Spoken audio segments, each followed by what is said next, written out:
Yeah, I'm not sure. Not sure what was happening with the internet thing, but that's fine. I can guarantee you it's something to do with this country. Oh, you know, I was It's a thinking about challenge. that too.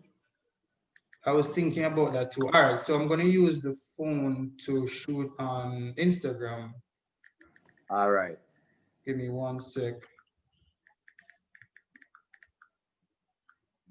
So let me get this thing up and going again.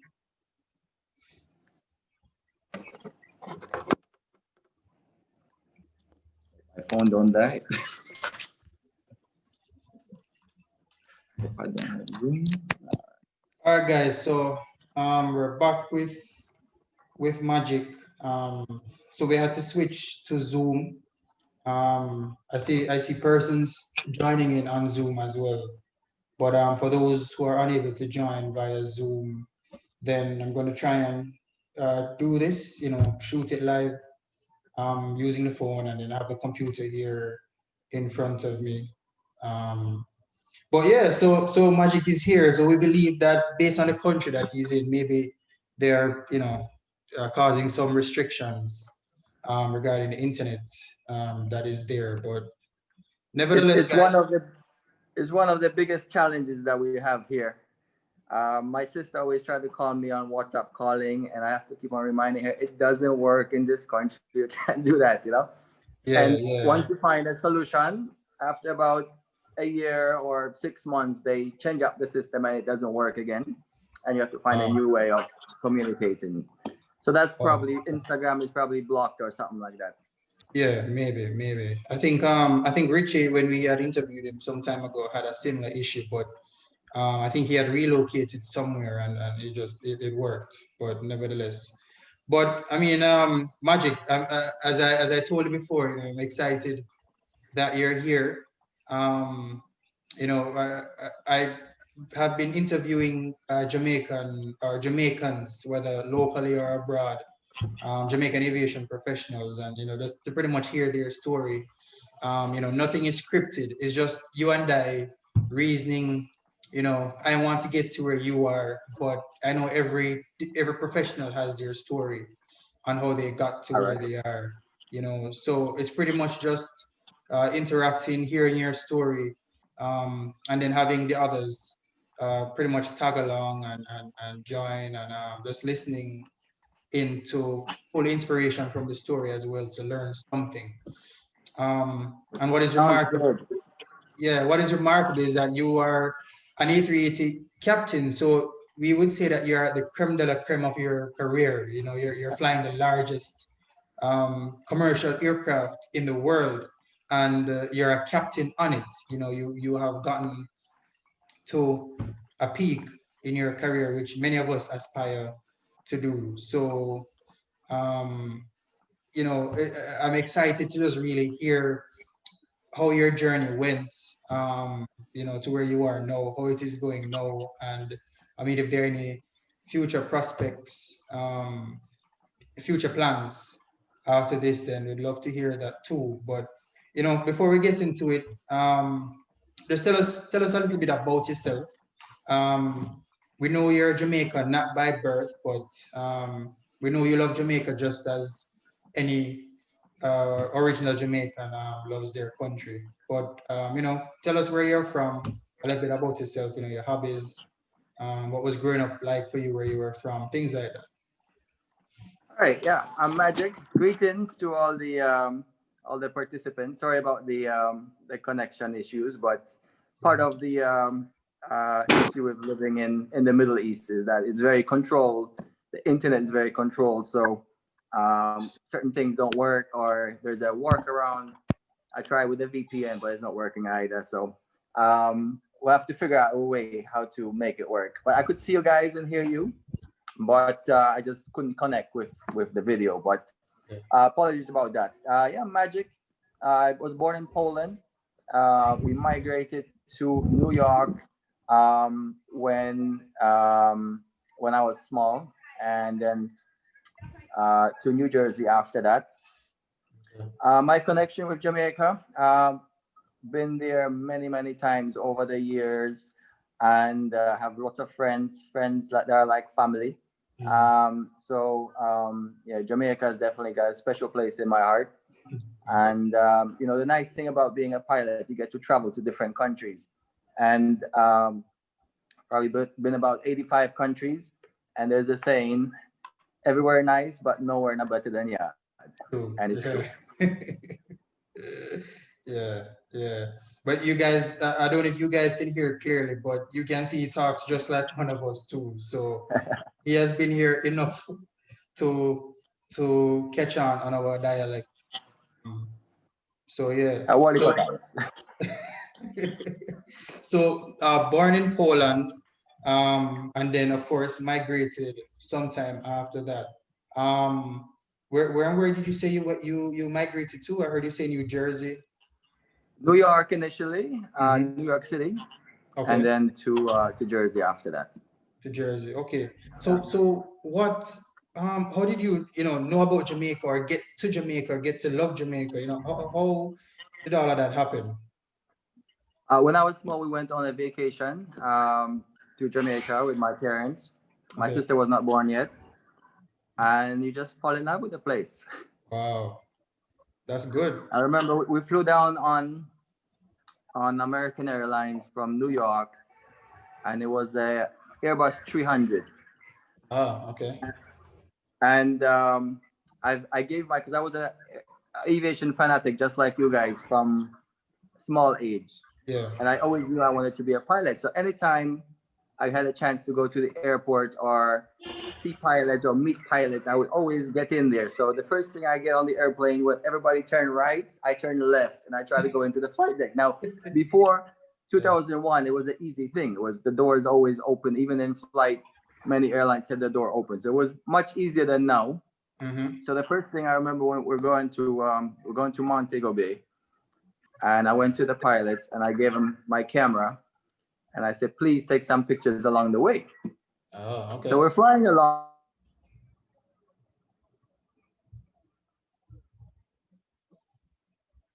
way, and then the other way, and then straight and level again. So we land in Mobay, and I asked them, what's with the cranking and banking over the Bahamas? It's like, well, you Mm. said you want some pictures. So we basically we're taking pictures from the window, but the shot wasn't good, so they had to put the airplane in a steep turn Oh, to make that happen. okay. It was always trying to get on the flight deck if I could, and many times those days you could actually easily Yeah. um, do that, which was very nice, Yeah, because yeah. from a young age I always ask them, how do I get to where you are today? What Mhm. steps do I have to take? And they tell you, study in school, do this and do that, and learn the phraseology. So I got a scanner for my Mhm. birthday when I was probably like 7 or 8, Okay. and the scanner was on all the time and listening to air traffic control and airplanes. And initially, I had no idea what they're talking about. Yeah. But with time, you kind of start picking up things, and it was quite, a good way to get into the system. Yeah, yeah, yeah. All right, sounds good. So growing up, what type of hobbies did you have growing up as a young boy? Pretty much only aviation. I mean, I did play a little basketball in after school with the kids, but majority was either trying to get to my parents to drop me off at the airport, any airport, didn't matter. Yeah. Used to be able to actually walk into the gate. So my parents would just leave me, obviously, when I was a bit older, just Mhm. at the airport for 5 hours. And Okay. I would just go from gate to gate and try to collect some flight plans and talk to all the pilots and all that. Um, I remember one time we're flying back from Kingston to Horrible. New York, Yeah. and I got the flight plan. I was sitting in the cabin, and I saw on the flight plan there was a note from the dispatcher to the pilot saying, please perform an auto land on the way back to New York, because I Oh, think that aircraft was a 300 as well. okay. Every 45 days or so, it needed to do an auto land. Okay. And you know how when the plane lands, everybody clap. because the landing was nice and smooth. Nice. Yeah. So the plane landed, everybody clapped, and I'm telling the people I'm sitting next to, because I wasn't sitting next to my parents, um, hey, this wasn't the pilot landing, this was the autopilot. So I was like, how do you know? I was like, it's on the paper, you see. Yeah. So everybody else watching movies, and I'm studying the flight plan. Yeah. Trying to make sense out of it. Exactly. Yeah. Yeah, yeah. Okay, well, that's pretty much like any one of us. I mean, I do the same thing because the information is available online, or sometimes they use it as just scrap paper. So even if it's not the current flight, you're still Yeah. able to get the paper from a previous flight. Same routing, same flight number, just different day, different scenario. But I mean, that's pretty much like any one of us. So, I imagine you went to school, pretty normal, high school. Did you go to university? Yeah. I went during high school. That's when I started flight training. Mm-hmm. So I had, part-time jobs here and there after Okay. school on weekends.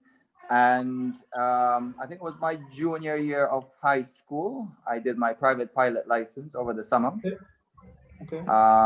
And then of course trying to build time, but it's expensive. So, Yeah. you work all week just to get 1 hour Yeah. of flight time. But, I was fortunate enough to have family, very supportive family, that my as soon as I did my private pilot, my mom was like one of my first passengers, Okay. even though I had no idea. I had like, I don't know, 45 hours. Yeah. But my parents were very supportive with the flight training. So as Okay. soon as I got my license, they would say, okay, take us to New York, take us there. My neighbors, I remember my next door neighbor. I said, do you want to go for a flight? And of course they pitch in for the cost of the plane, and Sure. take him on a tour just to build time, because Yeah. at that stage, you have 9.8 hours and 22 and 35, and you're counting every single hour, and you're just trying to get one more. Yeah. Yeah. Yeah. So you got your private pilot's license while in high school, um, Yeah, and then after high school, did you go to college? Did you pursue a degree at a I university? did. So before we get to the college part, I tell you Yeah. my first solo. You have a T-shirt, and in the airport where I did my first solo, which is Robbinsville Okay. Airport in New Jersey, the tradition was that you take a white T-shirt, a blank T-shirt that you basically paint it or draw on it, or whatever you want, and they would hang it Yes. up in Yeah. the hanger. Yeah. I know some other places they cut the Got the shirt that you're shirt. wearing, but Yeah. for us, you actually had a shirt that you just hang up in a hanger, and the whole hanger was full of shirts. So Okay. on my shirts, my first solo shirt, which was in '97, I think, Mm-hmm. there was the date of the solo with my flight instructor pulling out his hair, and a Mm-hmm. Cessna 152 that was halfway upside down. And then 5 years later, which was supposed to be 2002, was an Air Jamaica Boeing 727, or I think it was a 321. I can't remember. I have to look at the picture now. Yeah. And me sitting on the flight deck, and the flight instructor sitting in the back of economy. Um, but that was just a dream at that time. Obviously, that never happened. Yeah. Unfortunately. So And yeah, then go ahead. for college, I really wanted to go to Embry-Riddle. Mm-hmm. We even went there for a tour, and that was my place I wanted to go. Mm-hmm. Obviously, a very famous Oh, aviation school, yeah. but it was a bit too expensive. So I had to do a bit more research and find something different. Mm-hmm. So I ended up in Tulsa, Oklahoma, Okay. all the way out there. I had no idea. I've never been there until the first day of school. Um, and I went to Spartan School of Aeronautics there. Okay. And I spent was 98 until 2000, early 2001. That was about 2 years. Those days I had the associate degree that you could do. Yeah. And while you're doing your degree, you're doing the flight training. Mm-hmm. So I did my instrument rating there, commercial, and CFI as well. Okay, cool. And then did you spend some time at the school instructing? I didn't. Actually, I got very lucky because initially when I went there, because obviously you need to have a job when you're in college to, you know, pay for entertainment and, well, in my case, flights, hours, and building time and all that thing there. Yeah, So initially, I got a job as a waiter in Applebee's, and I think I lasted about 2 months in that. It just wasn't my kind of a thing. yeah, I'm like, I have to have a job that's airplane related. yeah. Um, and so I applied for a job. It was a company called the Silvier, Omni Air. Mm-hmm. They were hiring for a person that would update the charts. You know, the Jefferson charts back in the day was paper, Yes. Yeah. and every 28 days or 14 days, whatever it was, half the charts would change, and you have to go on the airplane and change it out. So that was the job I applied for. Okay. But I told the guy I was interviewing with that I really want to fly. I think they had DC-10s. I want to fly your DC-10. I don't want to be doing the charts. I With mean, I'll do the paperwork. charts to begin with, but I really want to fly the plane. And he said, no, you're here for the charts. So I didn't take that job Okay. because already she shut my dream down. I'm like, no, I don't want to just update the charts. I want to fly the DC-10. Yeah.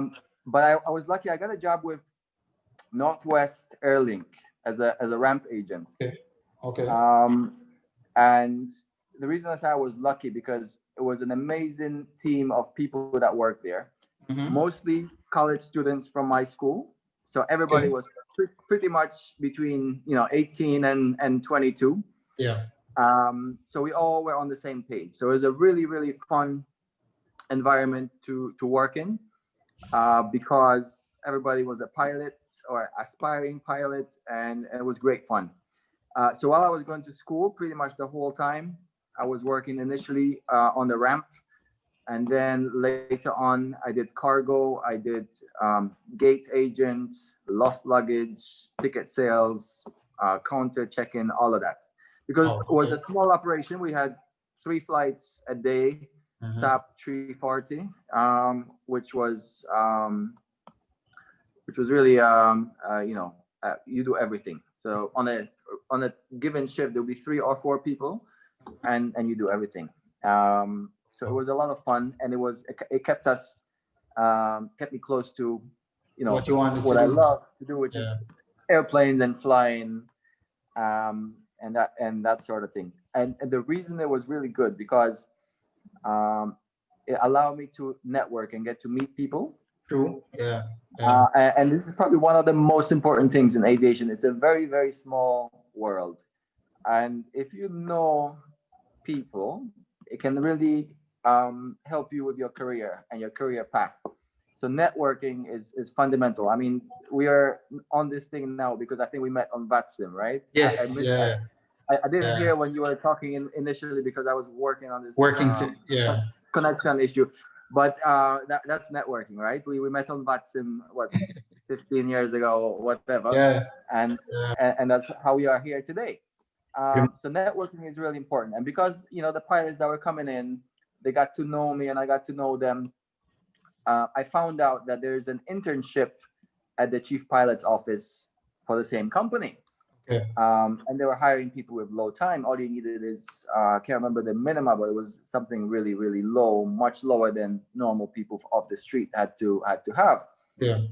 So I had to get a multi-engine rating, which we went with my roommates to Texas, to Dallas, to do our multi-engine, and put my application in, and I got accepted for the internship, which coincided with the school being finished, my Yeah. associate degree, and I packed my stuff and moved to Memphis to start the internship.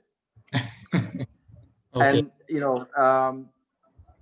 the funny thing is, 'cause I knew everybody at the airport, right? And I had to move.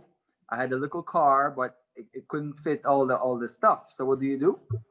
Just put it all on the airplane. I think by that time we started having the CRJ come in, which was a bit more space. So I remember my bed was, I put my mattress, the actual bed I was sleeping on, in the cargo bin of the CRJ. Wow. Okay.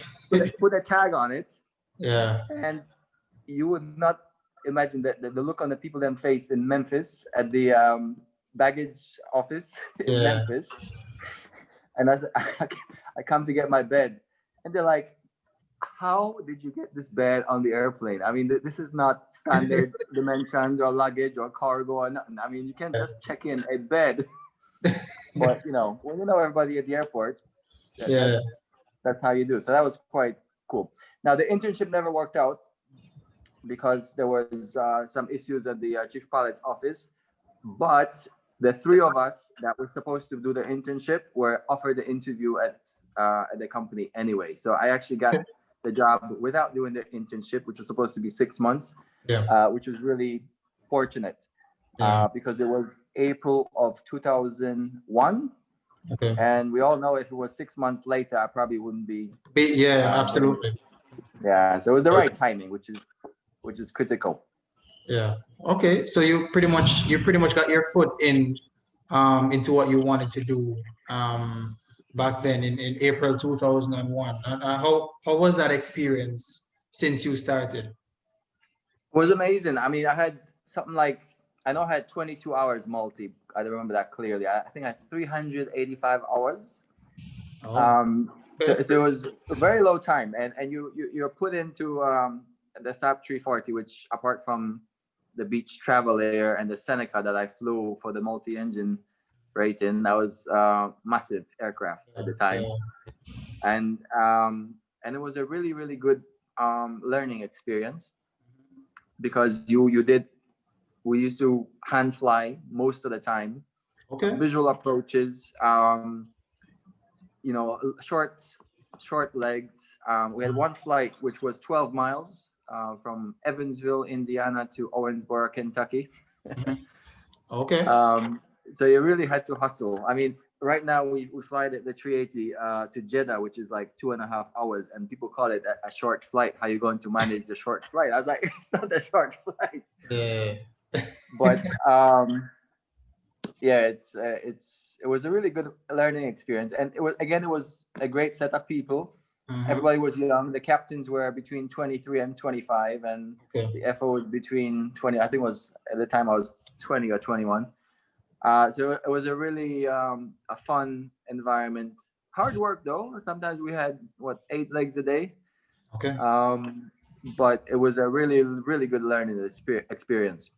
Okay. And how long did you do that for? So I was at Airlink from 2001 until 2006. Oh, 5 years. Yeah. So I was on the SAB for 2 years, and then we got the CRJs. So I got displaced. We got rid of the SABs. I got displaced out of the SAB into the CRJ. Then I upgraded to captain on the CRJ, and I was doing that until 2006 July. Oh, okay, got you. And then after that time, up to 2006, where did life take you after that? After 2006, because having flown mostly domestic U.S. and Canada occasionally, you feel like you've been there and you've done that, and you want to move on to something bigger. Initially, when you start out in aviation, you're chasing the bigger airplane. First, you want the jet, right? After the jet, you want a bigger jet, and then you want a bigger jet, and then you realize when you get to my age that okay, it's more about quality of life and days off and nice destinations and easy flight and no drama. But initially, when you're 20 something, you just want the biggest plane you can find, right? Yeah. So it got a little bit boring on the CRJ. So I started looking around, and those days the majors in the US were not hiring. So I couldn't get it. I put application into I think Continental and United and a few others, and nobody was hiring that time. Okay. So I heard about this company called Emirates, and I didn't really know too much about Middle East. I've been to Jordan before, but I haven't been any further east of that. So they offered me the interview in June of 2006. So I'm like, all right, let me go have a look. They provide the hotel. Like if anything, it's just gonna be a vacation. Yeah. Yeah. And we'll see what happens. I really didn't know too much about Emirates at that time, Okay. but I knew that they fly wide body jets only. So I'm like, all right, that'll be a nice change Yeah. From the from the CRJs. CRJ. Yeah. So I came out to Dubai. The interview process was nothing like I was expecting. And usually when you're really looking for a job, you look at the interview gauge, you look online, you research and ask people and all these things. I just went cold turkey. I had no idea what the interview, how it's gonna be. So the first day when they told me it's 3 days interview, I was like, what? Because the one for to fly the Saab, it was like half an hour. Okay. You just come in and they ask you just a few questions and Yeah. show me your logbook and all right, you got the job. So I was expecting something along those lines. And they gonna say, okay, on day one we'll be doing this, on day two we'll be doing that, on day three. I'm like, what? three Yeah. days, and it was intense. It was intense. It was a panel interview. It was a psychometric evaluation. It was Okay. these group exercises where they give you some far-fetched scenario and you're shipwrecked on an island and what you're going to eat and what you're going to pack and all these things, and you just work with the other people in your batch and you kind of try to figure out what is it that they want, because I'm like, this got nothing to do with flying. I'm like, why are you Yeah. asking this question? Yeah. And obviously there was a sim part as well, which was a 777, which I've never seen or flown before apart from flight simulator. Okay. So they said, okay, take off, engine failure, do a visual circuit and land. So that wasn't too bad. And then I had a few more days in Dubai just to have a look and see what the place is like, and went back home. And about 2 weeks later, they called me and they said, all right, you have the job. Okay. And that's how I ended up in Emirates. Wow. Wow. So although you went into the 777 sim, that ended up not being the aircraft that you started out with, right? No, I started out on the 330-200. Okay. I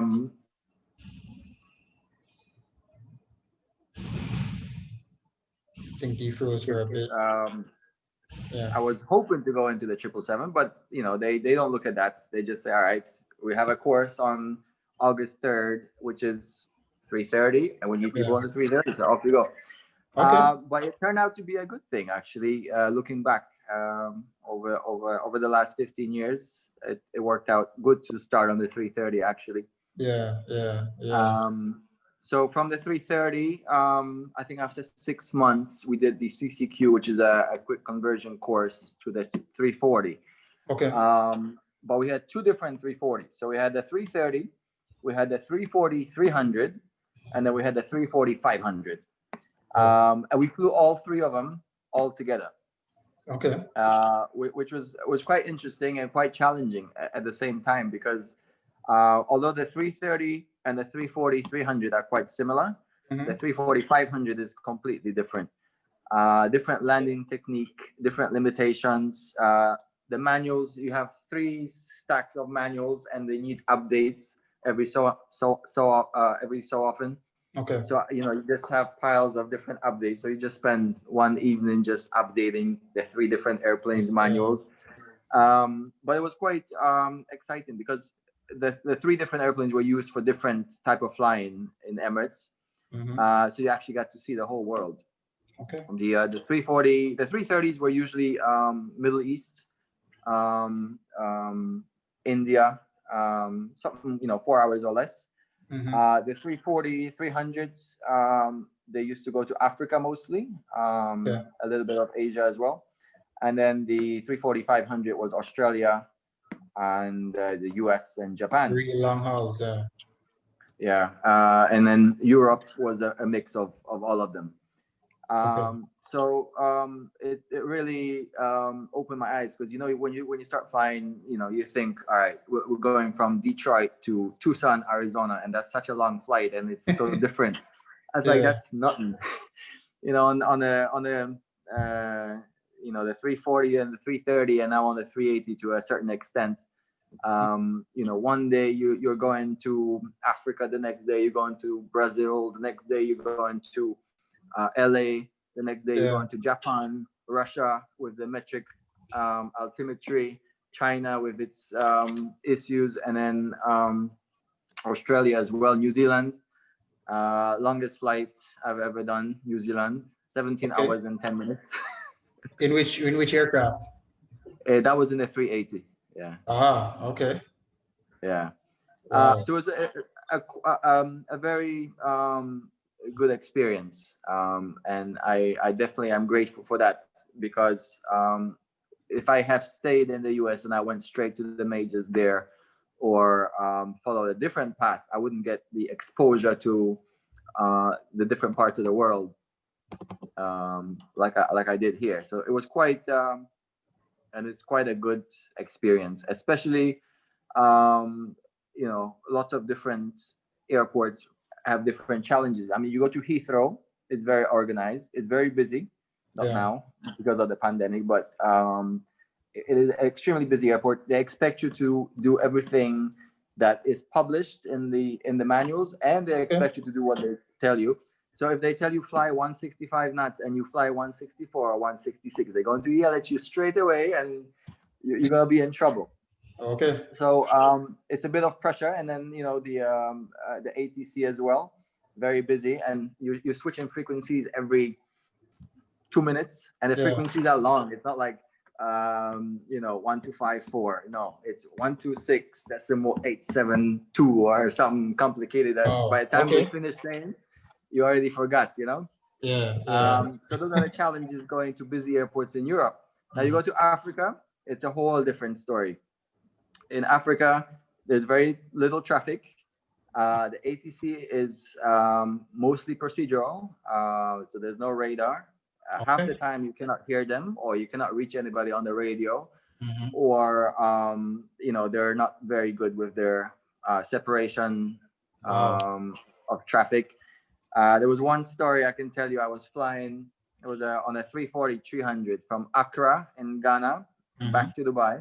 It's a red-eye flight overnight, about 8.5 hours, and so along the border of Chad and Libya. And anytime you Okay. cross the border between two FIRs, it's always a bit dodgy, because you're not sure if they're coordinating, and you're not Yeah. sure if one FIR passed the flight strip to the other one. Mm-hmm. And because of that, over the large portion of Africa, now it was pretty much widespread about 10 years ago. Now it's just a few countries. They have a thing called in-flight broadcast procedure, Yeah. IFBP, which is basically another frequency that you dial in on your radio. So in addition to listening to ATC and 1215, Mm-hmm. you have the in-flight broadcast tune in as well, and you're making position reports in the blind, basically. Yeah. And all the airplanes in the area are supposed to listen to that frequency. Frequency. And if there's any conflict that the ATC didn't catch, we're supposed to deconflict each other.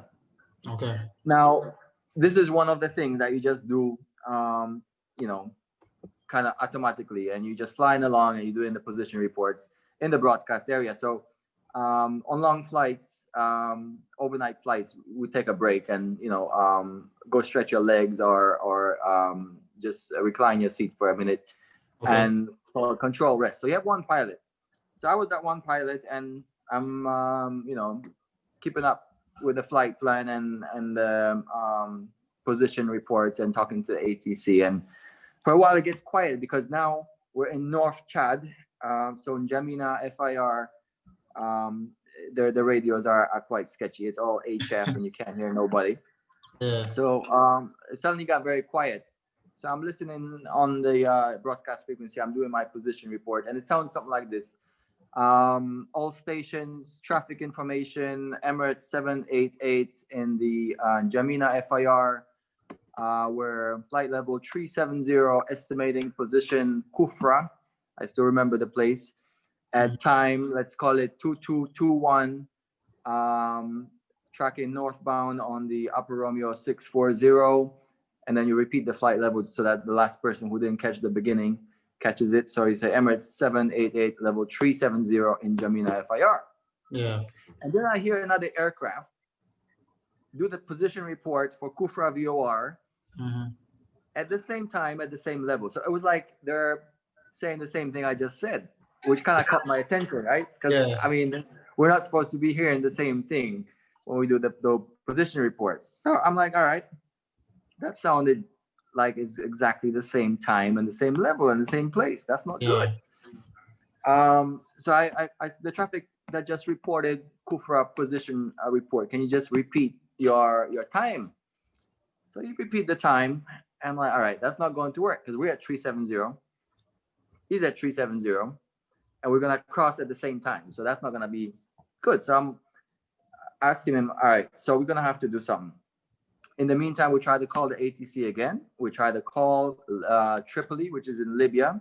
Okay. They didn't respond. Kufra has a little airport. We tried to call the tower to see if they have a phone they can call Tripoli. Yeah. It was like 2 a.m. or 3 a.m. They're closed.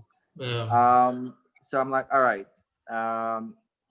we're going to have to descend and you're going to have to climb because we're in a 340-300, which is barely hanging at 370. We can't climb any further. Okay. So we're going to descend down to 365. You're going to climb to 375. And this was a private jet, like a Learjet or something.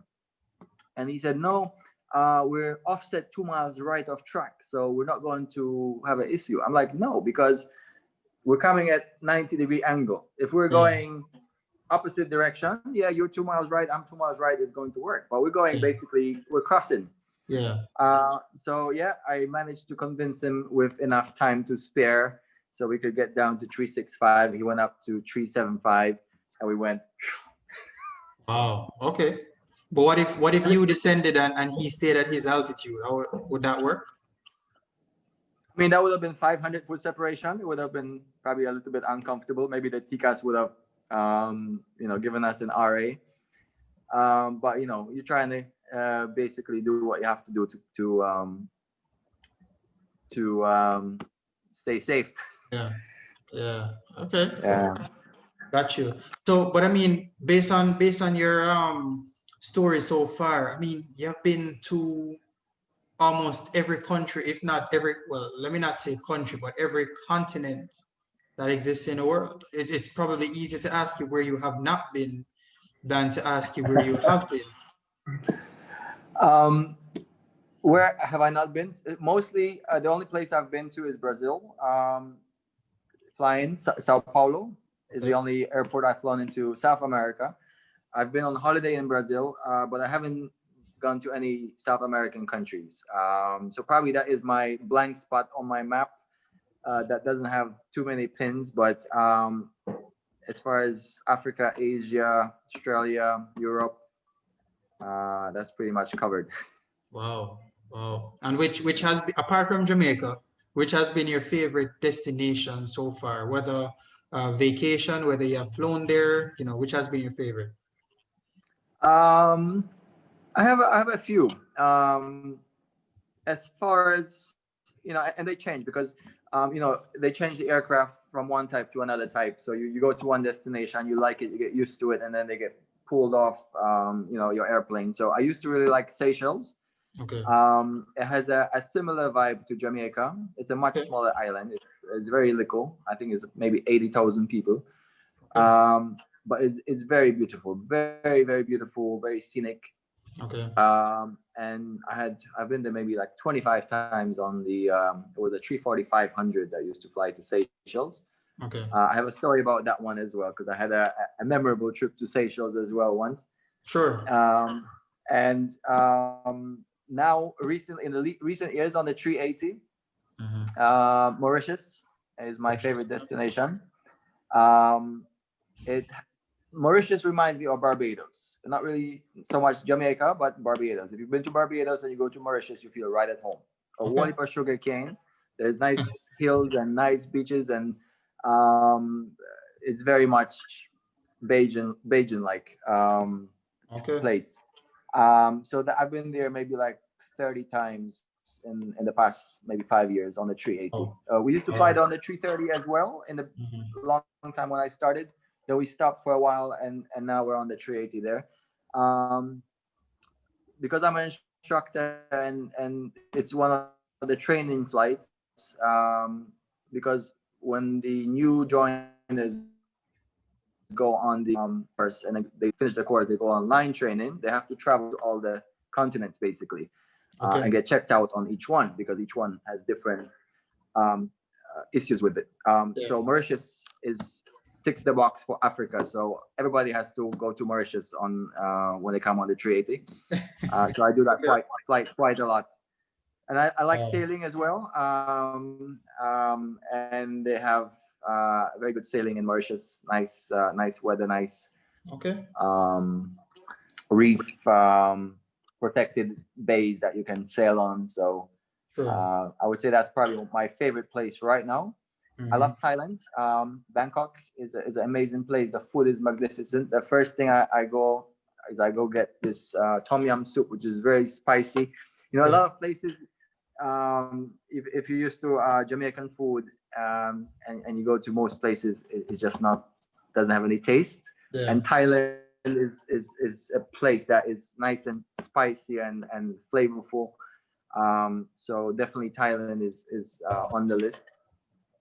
Okay. Cool. Another place I like to fly into is Nice in France. Peace. Okay.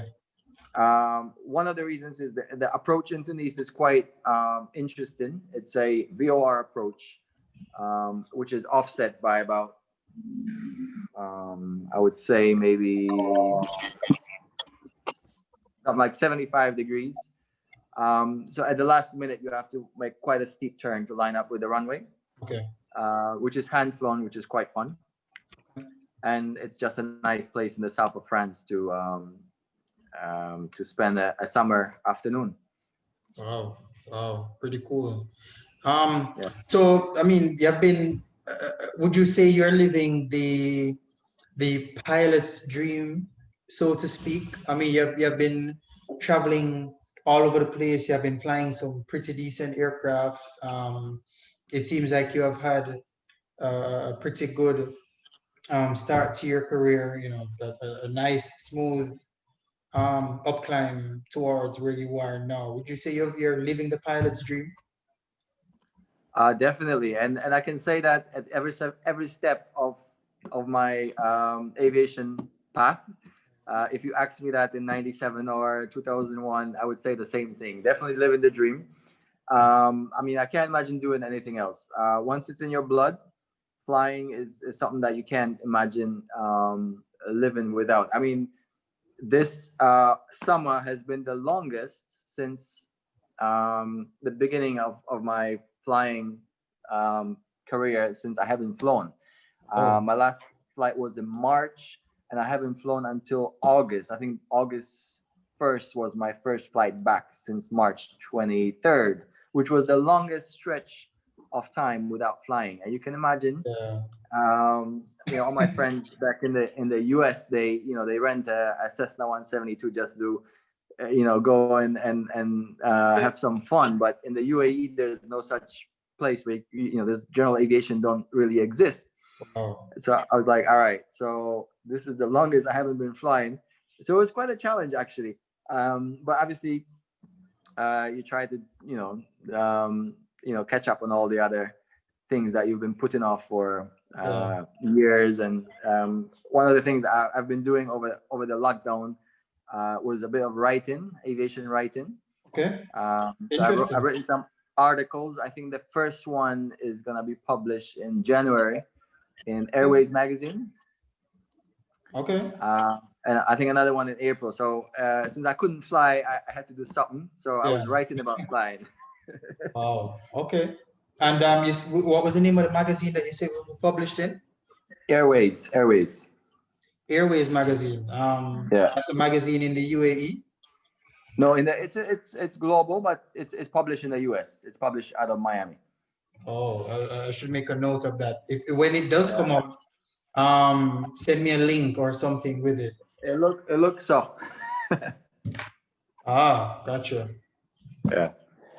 So that's what I've been doing over the summer. But yeah, going back to your question, Mhm. Yeah, this is definitely the dream. Obviously, there are some challenges living abroad in the Middle East. Sure. Yeah. But yeah, as far as flying, yeah, this is definitely a lot of fun. But you know, as I mentioned earlier, when you're young, you're trying to chase the bigger airplane and the jet and whatever. But happiness doesn't come from that. I remember the flying of this, SAP 340 with flying to some places, essential air service destinations in Yeah. the southeast of the US. Yeah. It was as just as much fun as flying a 380 to Mauritius, because it's a different type of flying. Yeah, it's more hands on. You're doing hand flying. We used to challenge each other to hand fly. The whole 2 hour flight. That was like the longest flight we had on the Saab. Yeah. Challenge each other to set the you call it, the power levers at a certain setting, so you Mm-hmm. don't have to touch it until touchdown, which was Okay. not that easy in the prop. Um, and then flying on a 380 is a whole different type of flying. It's Yeah. more of management than really flying. I mean, you get to fly. We're allowed to fly only up to 10,000. Okay. So you can fly up to 10,000 and down from 10,000. I fly up to 10,000, but on the way down, probably disconnect a little bit later. Okay.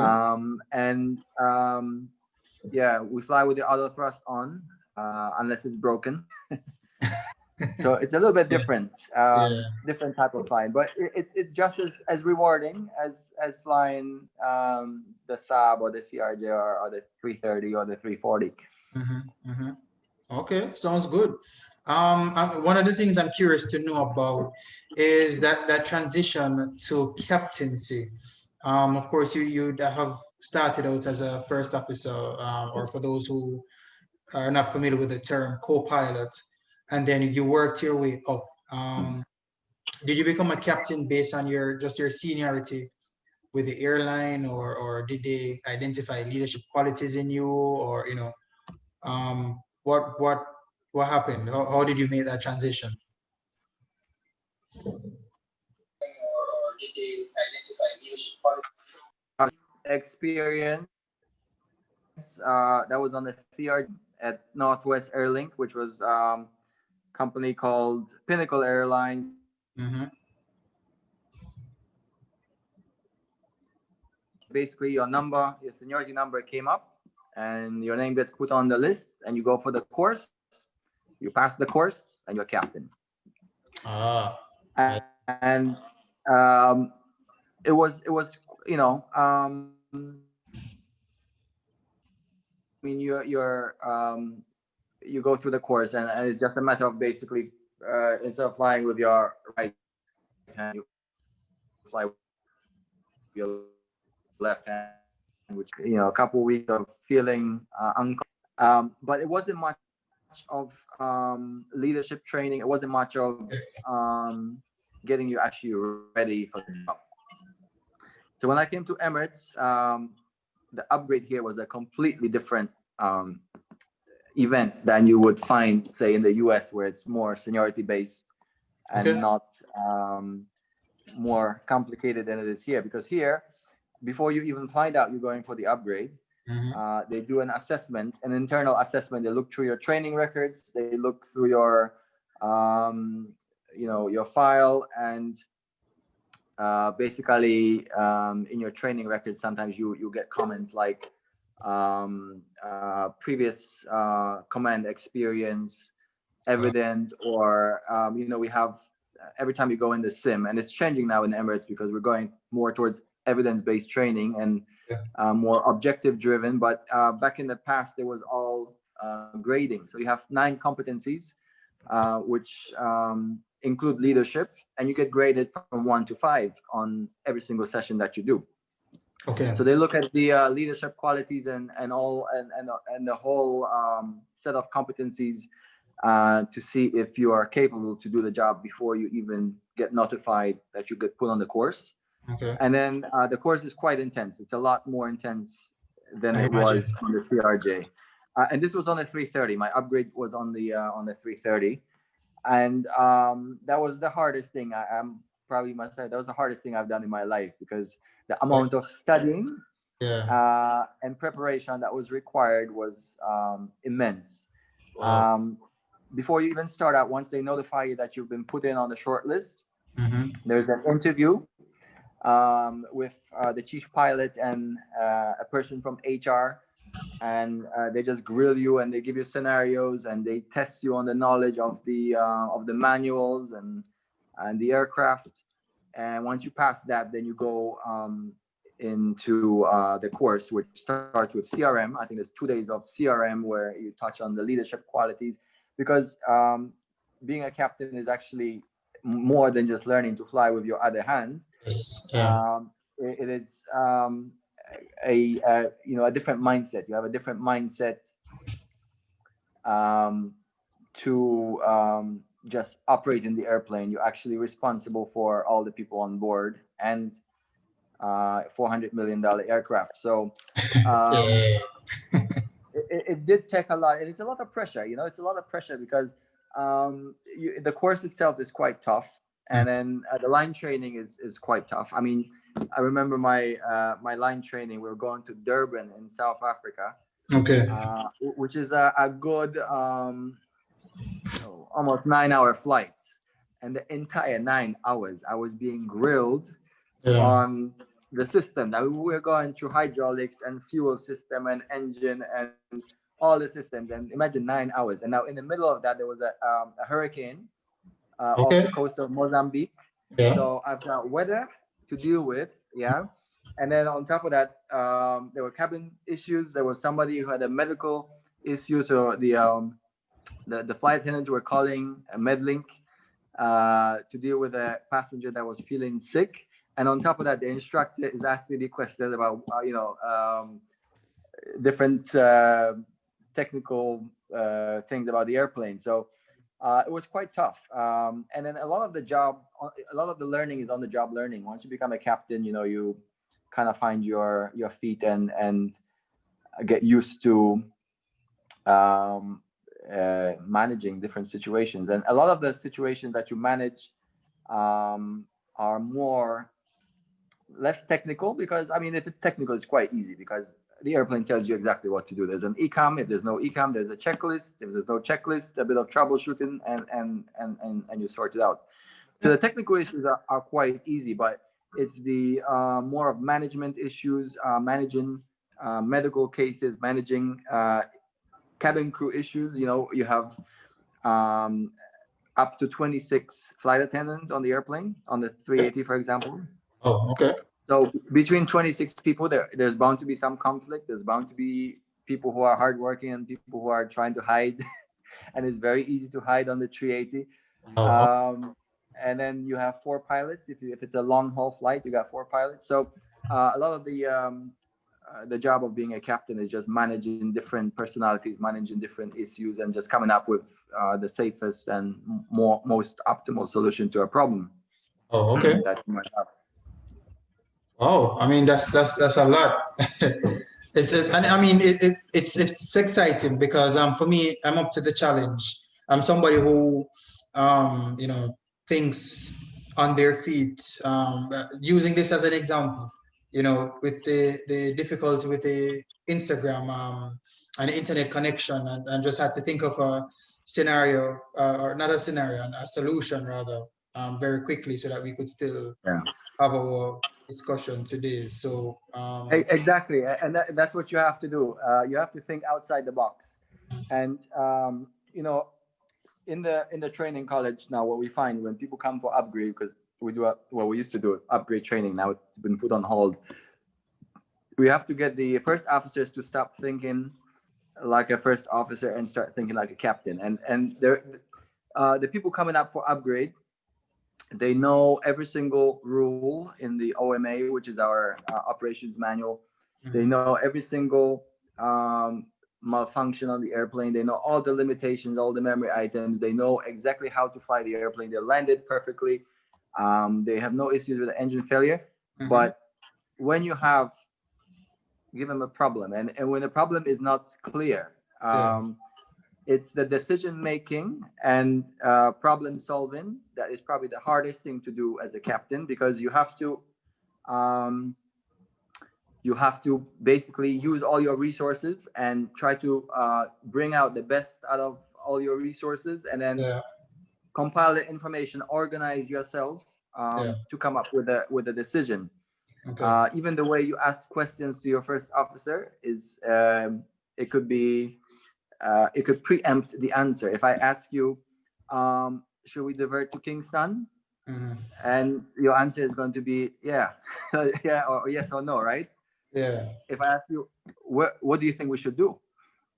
And then it makes you think, and it's going to give me an unbiased answer that I can use True. now in my decision Yeah. making process. Open Yeah. questions.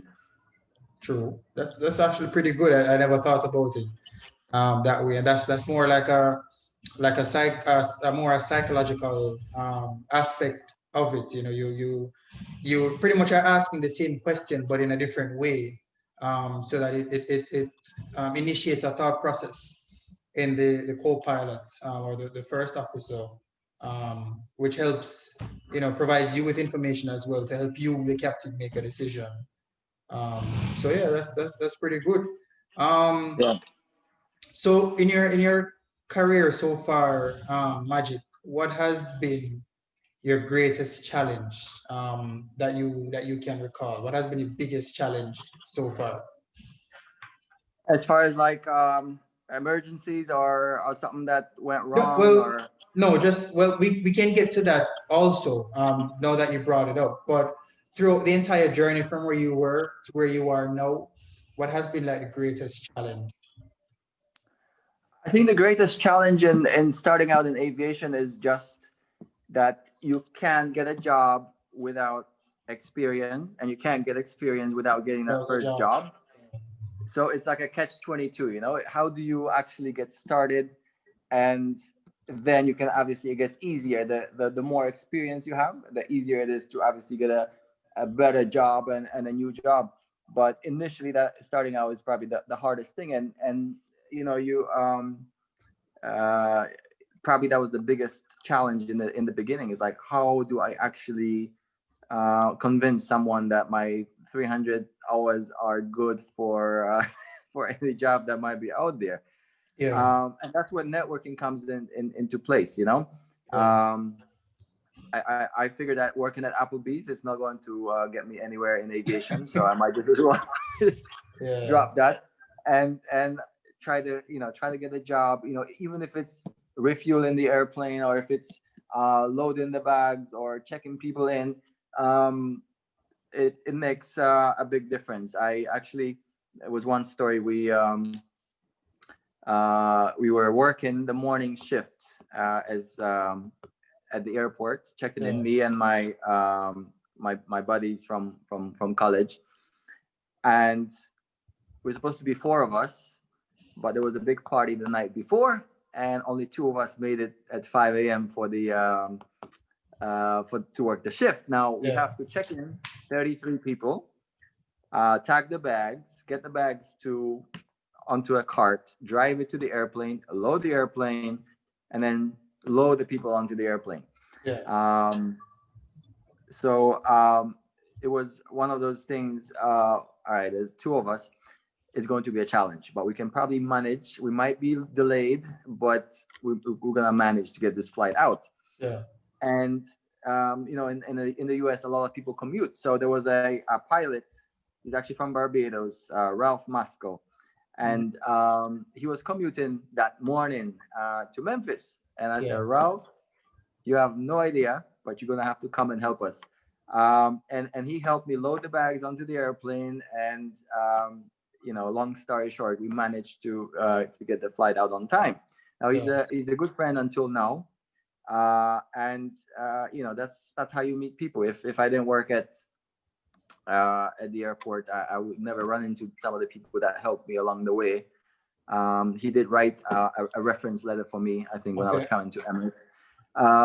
So it does. Networking really helps out, because there's somebody knows somebody that knows a somebody, yeah, person who's hiring, And I still run into this. I run into it, on a regular basis. I was actually doing a line check on a first officer the other day, and we start talking to the guys from Nigeria, Okay. and it turns out we have a mutual friend back from Northwest Airlink who Okay. now works in Rwanda Air. He's a chief pilot on the 737 at Rwanda Air, Mhm. and yeah, it's like we have the same person in common. So you never know, because it's such a Small small world. world Yeah. that the more you get involved into networking and into the aviation world, the easier it is to basically move along your path. Yeah, and as we know it in Jamaica, there's a saying that sometimes it's not what you know, it's who you know, you know. True. Yeah, yeah. But Yeah. so speaking of networking magic, so not a lot of persons know how to network. And for some who may have an idea how to network, they're pretty shy, um, you know, in doing that. But what advice would you give to those persons, or what tools have you realized that would work for persons like those who maybe have that difference in personality, that does not allow them to network as they should? What would you say for them? Well, I think nowadays it's much easier with LinkedIn and the digital platforms that we have. Mhm. Back in the day, you either know somebody personally or you don't know them, and now with the widespread social media and more networking sites, it's probably much easier to get in touch with people Yeah. um, um, through the internet. But things like VATSIM, yeah, VATSIM. I have met many friends on True. VATSIM. True. It's an enjoyable way to spend your afternoon flying and having live ATC. But you get to meet people that way. I mean, that's how we met, and it's definitely one way to kind of get involved in the aviation world. Absolutely. Um, Working at an airport in any capacity, you run into pilots, you run into airline management, run into uh, people who hire people.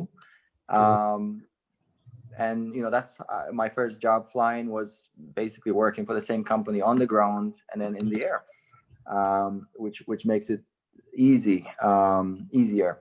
Absolutely, absolutely.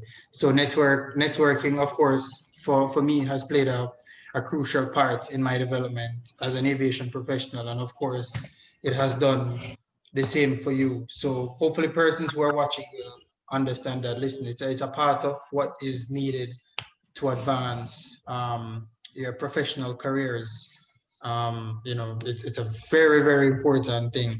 But Magic, so um I'm pretty much fascinated with the A380, and I wanted to talk a little bit about that. What is it like flying such a massive aircraft? I mean, the largest commercial aircraft in the world. What is it like flying that machine?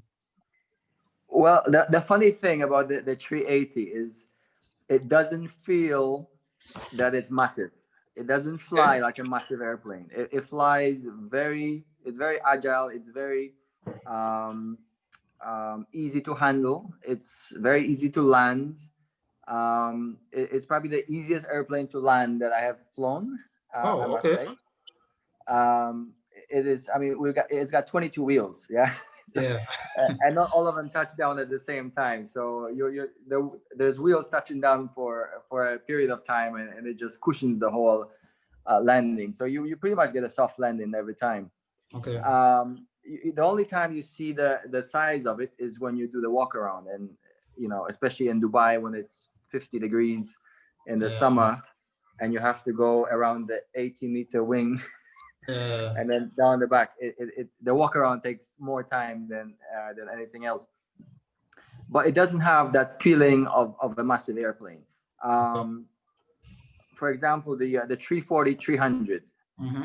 that airplane felt like the biggest airplane because it had no power. So you had that's how I learned all about the runway lights at different airports with that airplane, because it uses up every single inch of the runway. Okay. So we used to have to line up.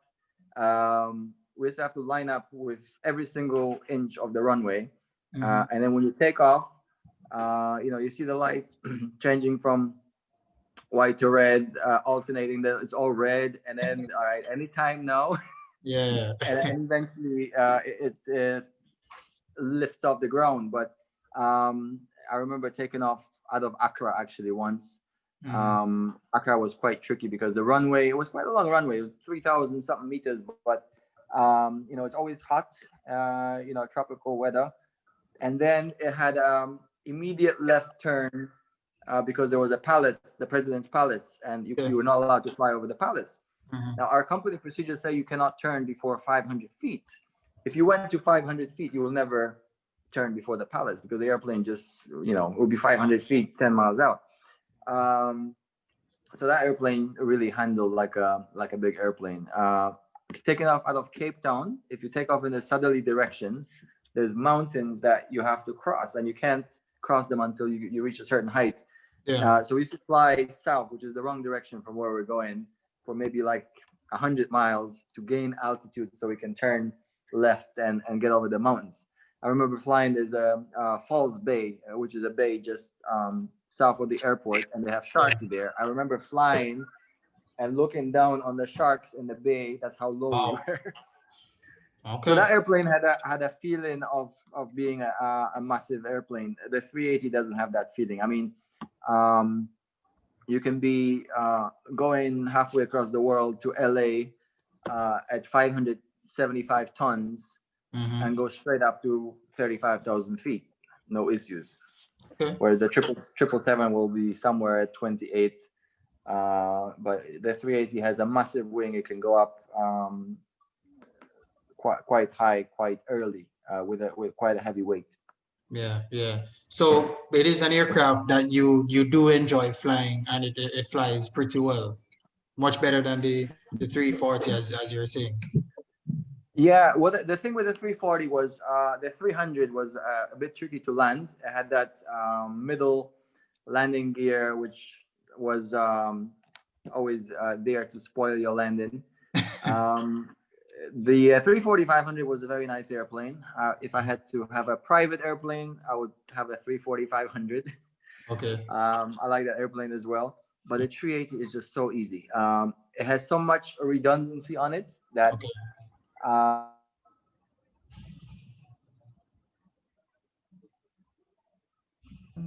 obviously an engine failure on a 4-engine airplane is no big deal. So it's very reliable. It's actually hardly ever anything goes wrong on it. And if it does, it's not a big deal. It handles very nicely. So it's really a joy to fly. I've been on it since about 5.5 years now. Okay. Yeah, so I must say probably it's my favorite aircraft to fly now, just because it's just so easy, and Easy. it has so many nice features, and has a tail camera so that you can actually see where you're taxiing.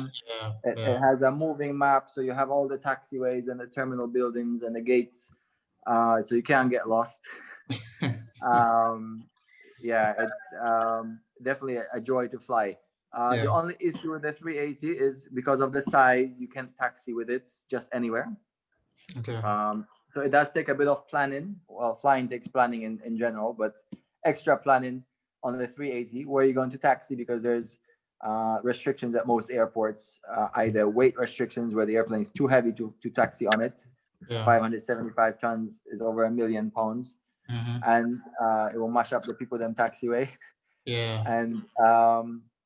And also, hitting things with your wing, as you've probably seen the video of Air France 380 in JFK a few years ago. Just took out that CRJ with the wing. So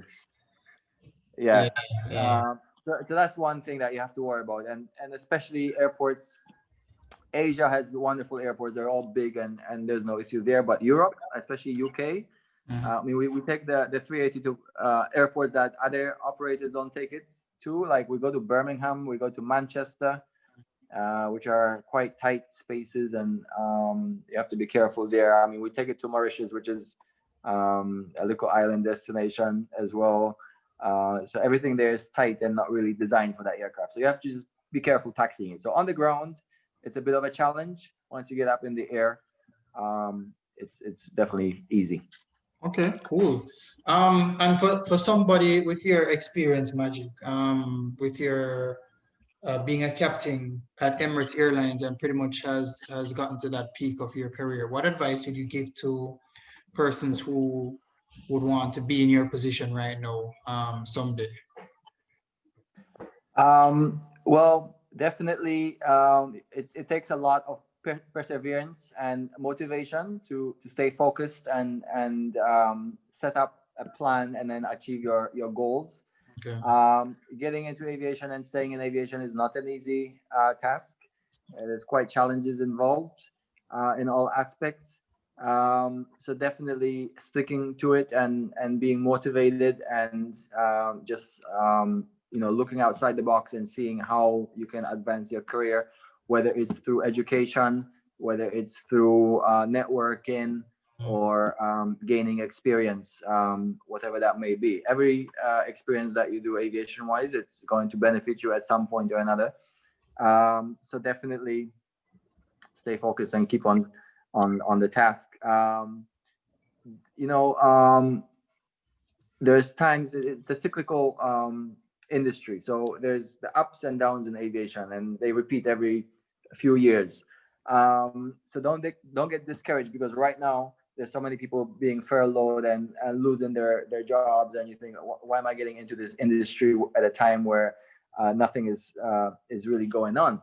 Yeah. But it takes a bit of time to actually get your experience and get to a point where you're ready to change jobs or get a first job. So by the time you finish and you go through that phase, when the industry is down, then you'll be up on the up curve, and they'll be hiring. So definitely don't get discouraged. This is the part of the industry. It goes up, it goes down. There will be some challenges ahead for sure. It's not like a job where you can get a job and guaranteed you're gonna stay in it for 35 years. I mean, here at Emirates we have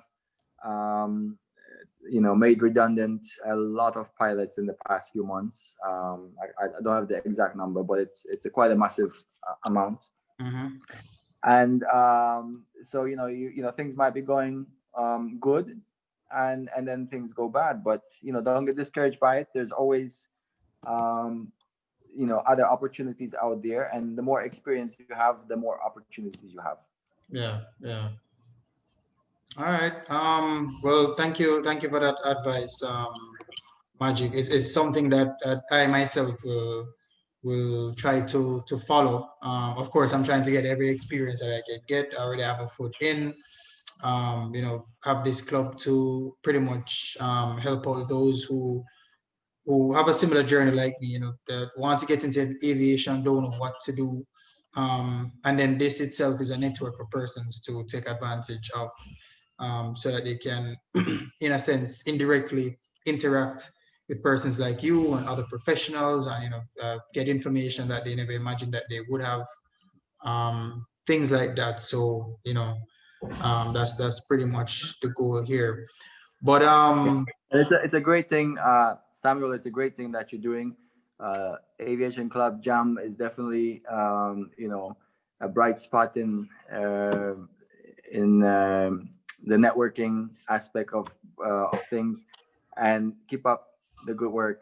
I've been following you and watching you for a number of years, and it's inspiring to actually organize something like that and keep it going. So big up yourself. I appreciate it, man. I appreciate it. So when next are you planning to come back to Jamaica? Not sure. I got some time off in November, so we'll see. But kids are in school, so we have to see. Maybe December also as well. We have some time off, so not sure yet. With the pandemic now, it's a challenge to travel. It's not Yeah. as easy. It's not just a matter of getting on the airplane and going. Mm-hmm. At least out of here, you need a COVID test to leave, and then you need a COVID test to come back. Come, yeah. And then different countries have different rules, and they change all the time. So it's a bit of a challenge this year, Mm-hmm. but we definitely will be back as soon as we can. True. Okay. One of the questions, and I'm going to open up to the audience to ask a few questions that they may have. So, guys, for those who are listening on Zoom, those who are listening on Instagram, if you have any questions on Instagram, there's a feature beside the comment section where you can, post your questions there. And for those who are on Zoom, you can post your questions in the chat. But there are a few things that I didn't remember to ask you. The first one being, what was the transition like from the United States to the Middle East in terms of the whole culture of the Western and the Eastern worlds? What was that transition like? Well, yeah, that's a good question. Definitely a challenge. Mhm. It's a whole different place out here. I had the advantage. I mean, I was born in Poland. I've seen the U.S. I've lived in different places in the U.S. Um, so I kind of, I've traveled quite a lot on my own. As soon as I got my flight benefits from my first airline job. Okay. Um, and that's one of the best things about this job is the flight benefits and just the ability to travel and see the world, because that's part of the appeal of being a pilot is to travel and see the world. um, so going back to your question, Middle East, there are some nice things about it. There's some challenges about it. One of the challenges, as you saw this earlier this today, internet connection. Everything is strictly controlled, and they block a lot of the free communication channels, Yeah. so that you use their paid subscription to communicate, basically. So it takes a little bit of creativity to get past that. Yeah. Yeah. Um, Driving here is crazy. I know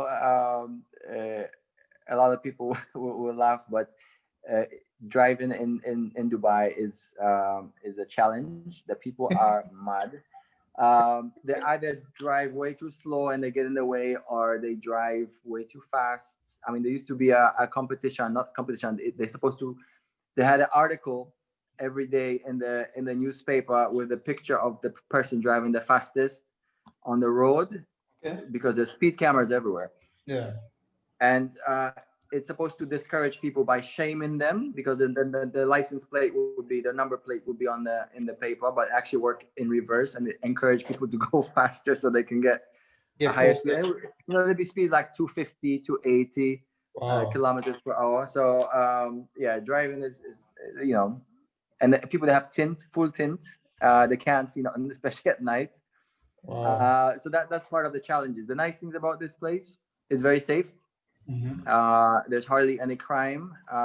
You can, routinely we forget to lock our car, or your front door, and wake up in the morning, oh, the door was open. All right, no big deal, Okay. Okay. So that part of it is really nice. The weather, apart from the summer, is really nice. It's comfortable. It never gets cold. It gets a little bit too hot in the summer, but lots of outdoor opportunities in the fall and the winter. Okay.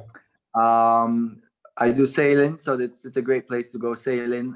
We have a sailing club here, Mhm. so nice on the Gulf. You don't get too much bad weather, nice waves, good wind. So that's really good, and it's quite cosmopolitan. You have people from basically every single country Yeah. that lives here, and because of that, you have food from every single country. So you can go to a restaurant, and if you go to an Argentinian restaurant, it's going to be authentic Argentinian food that was flown in probably on an Emirates flight from Yeah. Argentina, and so you can actually have a pretty good time and experience different cultures and meet different people. I mean, your neighbors, one is from Holland, that one there from Yeah. Trinidad and Tobago, this one from Mexico, Yeah. so this one from England. So you have, Very you know, diverse.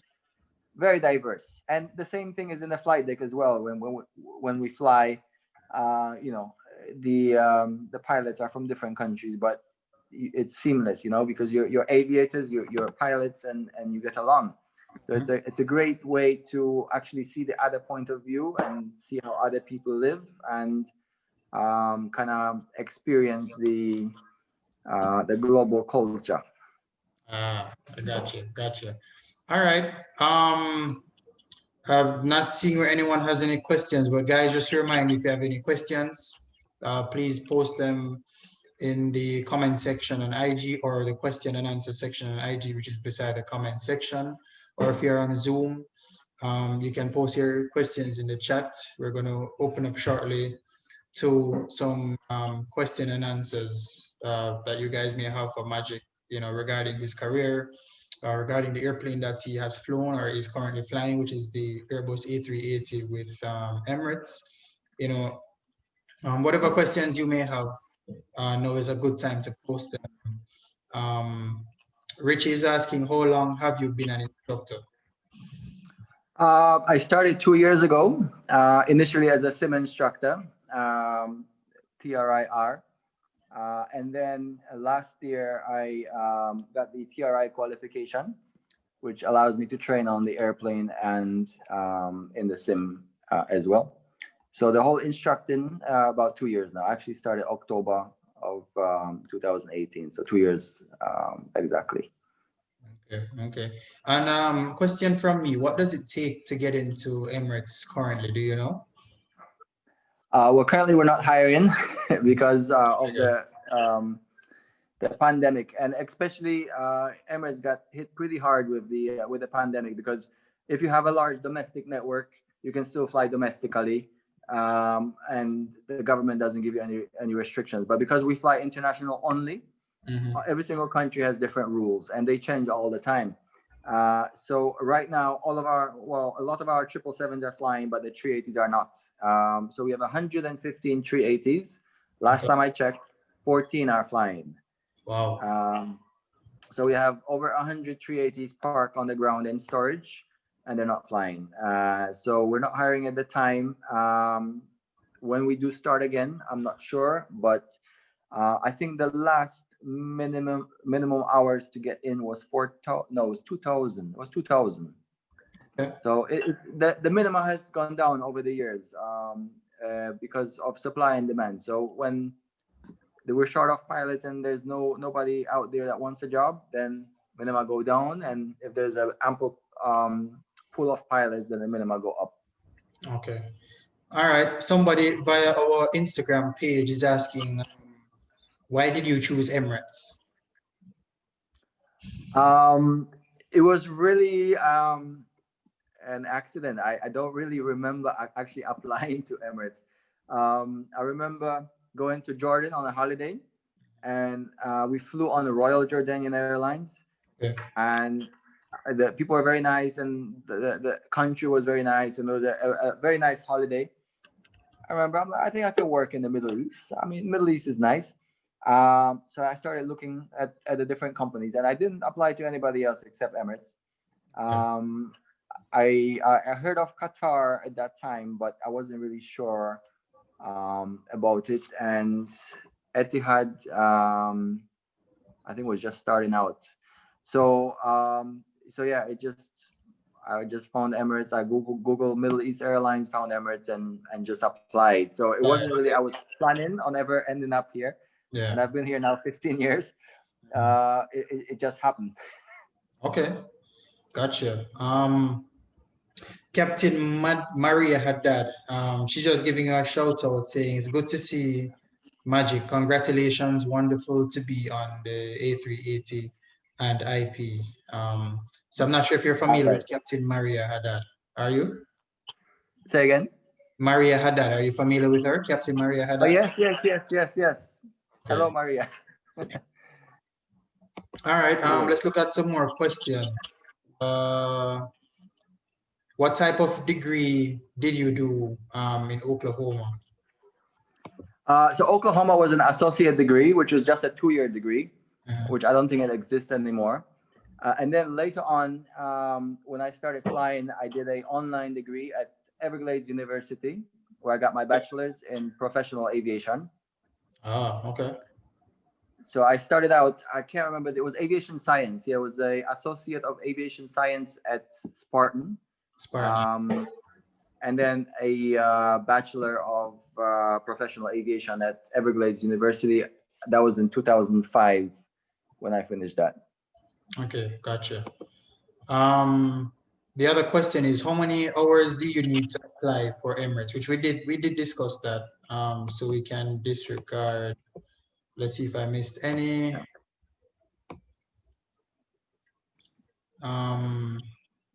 Okay, can you tell us a challenge you had with a first officer on a flight?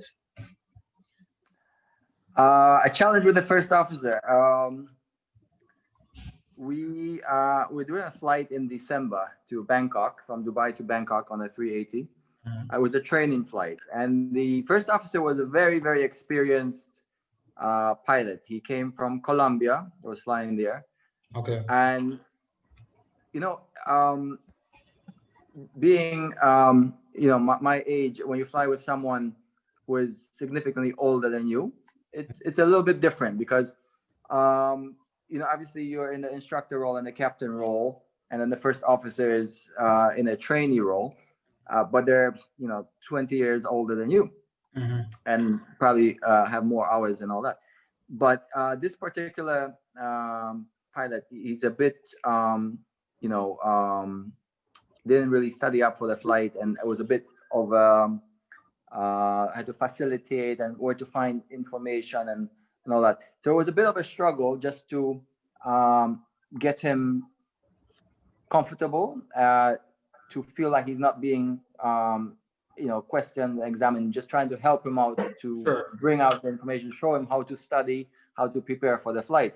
But the challenge came during the landing, because normally when on a training flight, the trainee will be doing the flight out from Dubai for two reasons. Because flying into Dubai is quite straightforward, because you're flying on a star and there's 180 knots to 10 miles, 160 to 5 miles. It's very scripted and very organized. So flying into Dubai is quite easy, whereas flying to an outstation is more challenging. So we usually have the trainee fly the flight out. And then in case there's a problem with the landing, they get a second chance for a landing on a flight back into Dubai. So we're flying into Bangkok, and it's beautiful, nice morning. It's an overnight flight. So we're landing there about 6 in the morning. Sun is just coming up. And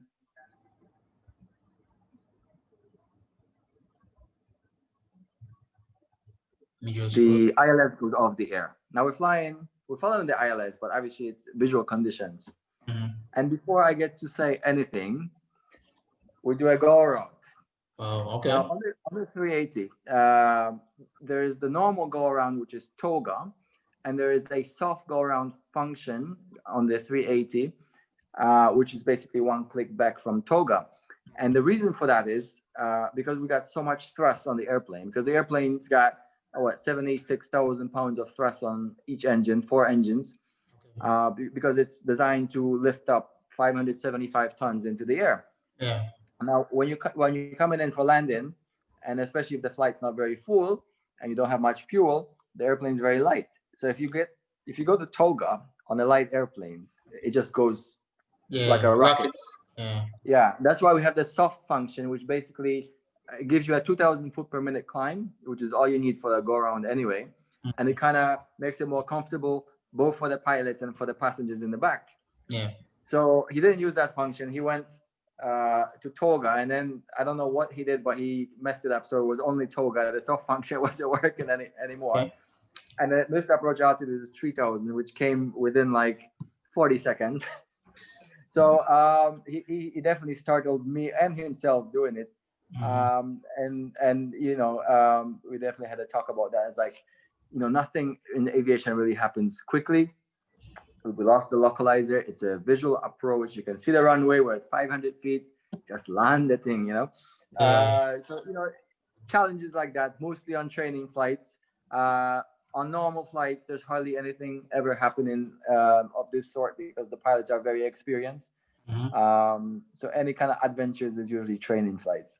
Oh, okay, gotcha. Now speaking with issues with first officers, have you had any instances where you had to deal with emergencies in flight? Um, Not really in recently. Back on the Saab 340, we used to fly with the same crew for 1 month. So you Mhm. had the schedule for the entire month. You were paired up with the same captain and the same flight attendant. Yeah. Excuse me. So I was paired up with Amy Ford, Captain Amy Ford, and she has the worst luck on that airplane. And she went through all the emergencies that airplane could ever have. Any kind of malfunction, you think of it, she's had it. And in that 1 month I've flown with her, we went through all the systems. Mhm. All the systems on the airplane. At some point, we had engine issues. We had a high-speed rejected takeoff because of the propeller. I can't remember exactly what happened to the propeller, Mhm. manifold pressure, something. Um, we had a cargo smoke indication. We had an electrical failure. We had a radar failure in the middle of a thunderstorm. The whole entire month was emergencies. Okay. But of course, those days I was maybe 20, 21 years old. So everything, it wasn't scary. It was more fun and just experience. I remember once we were flying to Panama City, Florida, Mhm. from Memphis, and I was flying, we're in IMC, and we're in the cloud because the Saab used to go 12,000, 13,000, Yeah. no higher than that, maybe 15. And all of a sudden all my instruments gone, and then the autopilot disconnect, and I was in the dark. The whole right side of the cockpit was dark. So Wow. I'm like, all right, you have control. Yeah. And I take out the checklist, and the checklist was the longest checklist in the book, which was the right electrical bus. There were 32 electrical buses on that airplane, Yeah. and the left and the right were the two main ones. So the right one has failed, and there were like pages and pages and pages of checklists and things that failed, um, from NTIs, engine NEIs, landing gear indication, lights, and a whole bunch of other things. So it was probably the biggest challenge for me because I was so inexperienced. I had maybe 300, 400 hours, Yeah. and um, and because she had to fly, because there's no more autopilot, nothing. She had to fly because she had the instruments. I had to do basically the management of the malfunction and dealing with the checklist. Yeah. And I remember the most funny thing, well, it wasn't funny for the passengers, but it was funny for me at the time. I had to go to the cabin with a flashlight because the whole cabin was dark Yeah. to see if the gear is down. How would you see from the cabin though? You'd look outside? Well, from the back, even though it was a long low wing airplane, the landing gear kind of swung back. So from the back of the cabin, you could actually see the wheels if they're Okay. down or not. Okay. So I remember, and the flight was full as well. So I had to ask people to move out of the seat. Mhm. And here's the pilot walking out with a flashlight in a dark airplane, trying to get to a window to see if the wheels are down. I mean, the people were panicking. The eyes were open like that. Yeah. But it was one of the epic situations I had on the airplane. Now on the Airbus, whether it's the 330 or the 340 or the 380, I mean there was nothing of that sort. I mean I had some minor issues. Actually, my first flight back after the summer break, um, because the airplanes were parked for months and months and months. Yeah. Yeah. Um, there were quite a few glitches in the first few flights. So I had a fuel issue, a fuel pump issue on the Okay. on the 380. Mhm. So we were dealing with that. We were going to Heathrow, and we were dealing with that pretty much the whole flight because they required, basically we have 11 tanks, fuel tanks on the 380, Mhm. and the fuel is has a very sophisticated computer which transfers the fuel from one tank to another Okay. for various reasons. There's a trim tank in the back which you can have 19 tons of fuel in, Okay. which is used for CG adjustment and CG Balancing. balancing. Yeah. So if that computer doesn't work with the pumps that failed, was a lot of basically manual transferring of fuel back and forth. And once you got close to London as well, there was hardly any fuel in the feeding engine 2 and 3, so we had to open the cross feed. So it was more of a basically the old job of the flight engineer, which doesn't exist anymore. It's replaced by a computer, but when the computer is not working, then you still have to do it.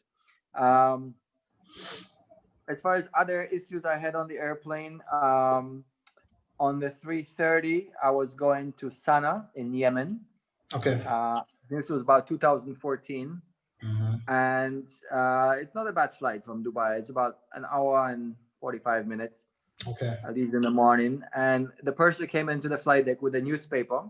Mm-hmm. And it was the Times, the British Times. And on the front page, it said, the Yemeni rebels are about to attack the capital. Oh, yeah? Wow. And that's where we're going. Yeah. Bad timing. So I'm like, all right, that's not good. We already were past the point of no return, so there was no going back to Dubai. We were pretty much committed to going to Yemen. Yeah. And so I called the company, called the network control, and asked them, have you seen the front page of the Times? So the VPNC, which is Vice President Network Control, answered the phone and he says, no, I haven't. Let me look. So he looks at the page, like, oh, that's not good. I'm like, all right. So we have a department called Group Security, which does all the risk assessment. So basically, they had me on hold for about 5 minutes. They came back. They said, all right, we're getting information. It's still safe. Continue. So when we got there, we found out that the rebels are about 10 kilometers from the airport. We quickly did a turnaround. We took off, and that was the last flight to Yemen for Emirates or for anybody else since then. Wow. Okay. Because the war broke out that month, basically. Yeah. Wow. And you were that close to flying into it. Yeah. On the 330, we used to fly to a lot of interesting places. We used to fly to Iraq. We used to fly to Afghanistan, Pakistan, Yemen, Syria. So a lot of interesting places that at some point or another had some kind of a conflict or an issue. Okay. Another interesting story. We had an airplane that had a smoke event in Karachi, which then I had to ferry back. So when an airplane is broken and it's not safe for passengers to go on it, and it has to go back to base to be fixed, it's called a ferry flight. So a ferry flight, basically no passengers, it's just the pilots, not even any flight attendants. So this airplane was parked in Karachi, and Karachi had a terrorist attack the previous month, which left part of the airport basically burnt out. There were buildings there with basically that were burnt out. So the airplane, because obviously they needed an empty space that airplane could sit for a while, was parked in front of a burned out building. And because the airplane had a smoke event, it had a smoky smell in it. So carrying an airplane parked in front of a burnout building with smoke smell in the airplane as well, it was a little bit disconcerting. So we'd actually spent about 2 hours trying to figure out what went wrong with that airplane to see if we're happy to ferry it back. But that was quite an interesting experience as well. Yeah, nerve-wracking. More recently on the 380, you probably heard it was about 2 years ago now. There was drones at Gatwick Airport that shut down the airport for a few days. Yeah. So I was actually meant to go to Gatwick. It was December, I think, 2 years ago. Supposed to go to Gatwick from Dubai, and there was no information that we were given that the drones are already at Gatwick, even though it already happened before we left. And once we took off, we found out Gatwick is closed. We don't know when it's going to reopen. So it's a bit of a management decision now where we're going to go and how we're going to manage the diversion. initially the company said we're going to go to London Heathrow, but it turns out they had no parking spaces. They had no parking spaces in Birmingham. So we actually ended up going to Manchester. That's one of the problems with the 380. It's not like, all right, we have to divert. You can just drop it at any airport anywhere. Because certain airports are not suited there's for no it. parking, or the runway is not big enough, or the taxiways are not big enough. So it takes a bit of planning and advance preparation to see where you're going to divert, especially if you're flying over remote areas. Yeah. Like when we go to San Francisco and LA from Dubai, we go directly over the North Pole. Okay. And when you're over the North Pole, there are some little Russian airports that are there, but they're not suitable for the 380. So there's one point where we're pretty much about 4 hours away from a nearest airport that you can land at. And it's Reykjavik, there's Anchorage, Stockholm, Moscow. So it's like a very remote area, and on that airplane, because you cannot just land anywhere with it. Anywhere, You really have to know exactly where you're going to go, because it might take 4 hours to get there. If you have a problem. Gotcha. Another probably a scary time I had on the airplane, and it wasn't a technical malfunction as such. But I told you earlier in the interview, I used to go to Seychelles quite a lot because it's quite a nice destination. So we used to fly the 340-500 to Seychelles, and it's about 4.5-hour flight from Dubai. Now Seychelles is a archipelago in the Indian Ocean. It's quite remote. There's nothing around there. It's just Seychelles, and then there's nothing for miles and miles and miles. So we were going there, and weather was supposed to be fine. And with a lot of the airports that we fly to, especially in Africa and Asia, the weather forecast is not very accurate. So even for Dubai, surprisingly, as advanced as they are here, they at 4:45 in the morning, there will be an amended forecast saying at 5 a.m. there's going to be fog. So they're not quite good at forecasting. So we're going to Seychelles, and all of a sudden the radar starts filling up with thunderstorms and with heavy rain, and it becomes apparent that the weather is getting quite bad. Now we had alternate fuel. Alternate was Mauritius, which is a 2-hour flight, because from Seychelles the nearest airport is 1,100 miles away, and it's Mauritius and Mombasa, which is in Kenya. So imagine you're flying to Jamaica, and you cannot land in Jamaica. The closest alternate is Trinidad. Trinidad. Trinidad. Yeah, Miami is 600 miles. It's not. Not quite the 1,100. So PRCO would be your alternate, your nearest suitable airport. However, Mauritius had bad weather as well because it was the rainy season. So we changed our alternate to Mombasa. And Mombasa is about a 2-hour and 15 minutes flight from Seychelles. So we planned for that. We did the first approach. Heavy rain, couldn't see the runway. Went around. Talked to the air traffic control. They told us, all right, come in on the other runway. The weather is moving in this direction. I think you'll make it in. We come in again, get to minimums, can't see nothing. Go around again.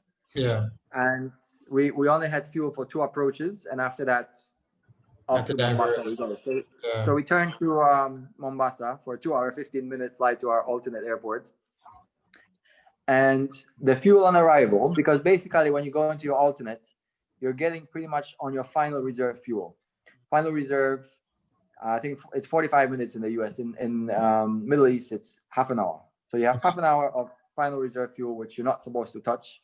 And then obviously any contingency fuel and alternate fuel and so on and so forth. And our fuel on arrival started good when we left Seychelles. And then about every 15 minutes, it would decrease. The prediction on the FMS would show less and less and less and less.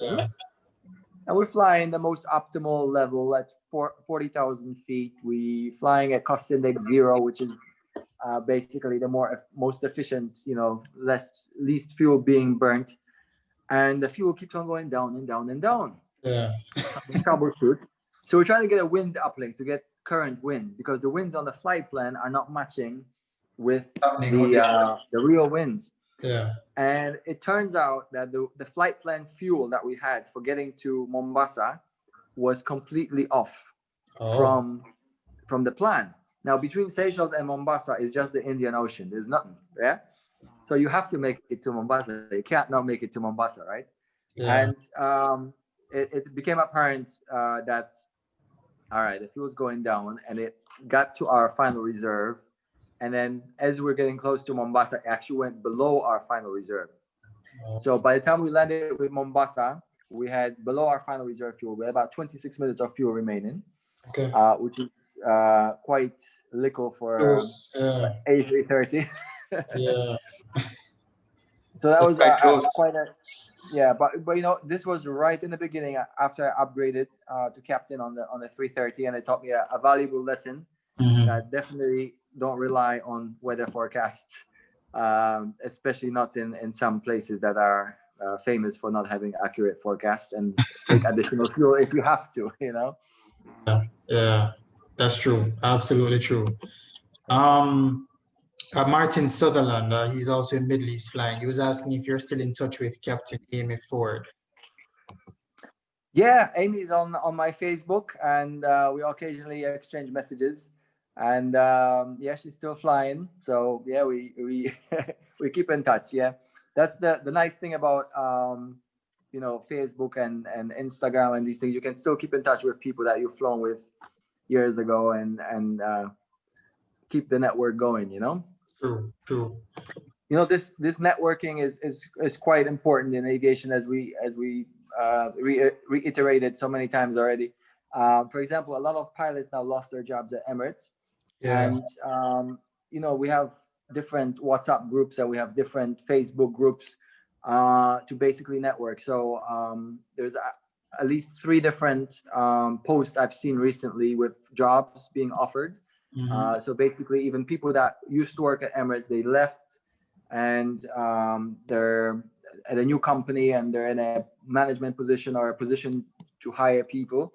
And they're basically helping their ex-colleagues to get a new job. So it's very important to keep in touch, whether it's your first flight instructor from years ago or whoever you meet along the journey. Absolutely. Keep in touch, because you never know when you can help each other out.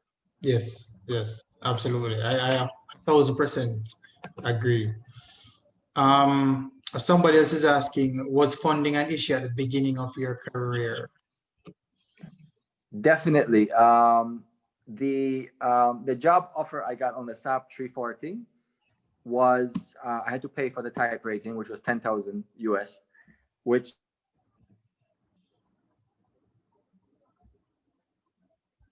You just froze.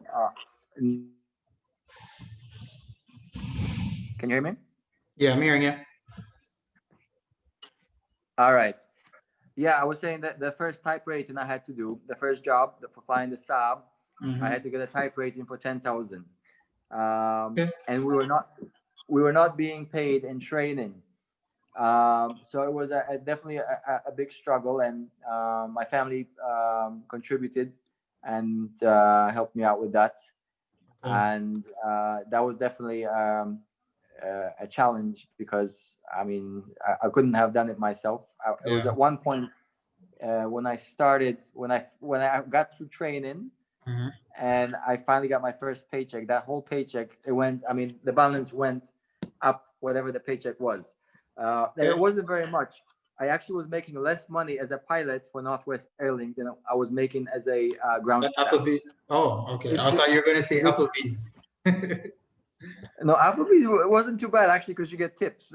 Yeah. Okay. No, you know what? When I was in college, because obviously flying is so expensive and it eats up all your savings, and you're trying to get hours, and you don't think in dollars or money, you think in hours. How many hours can I get with this paycheck, right? Yeah.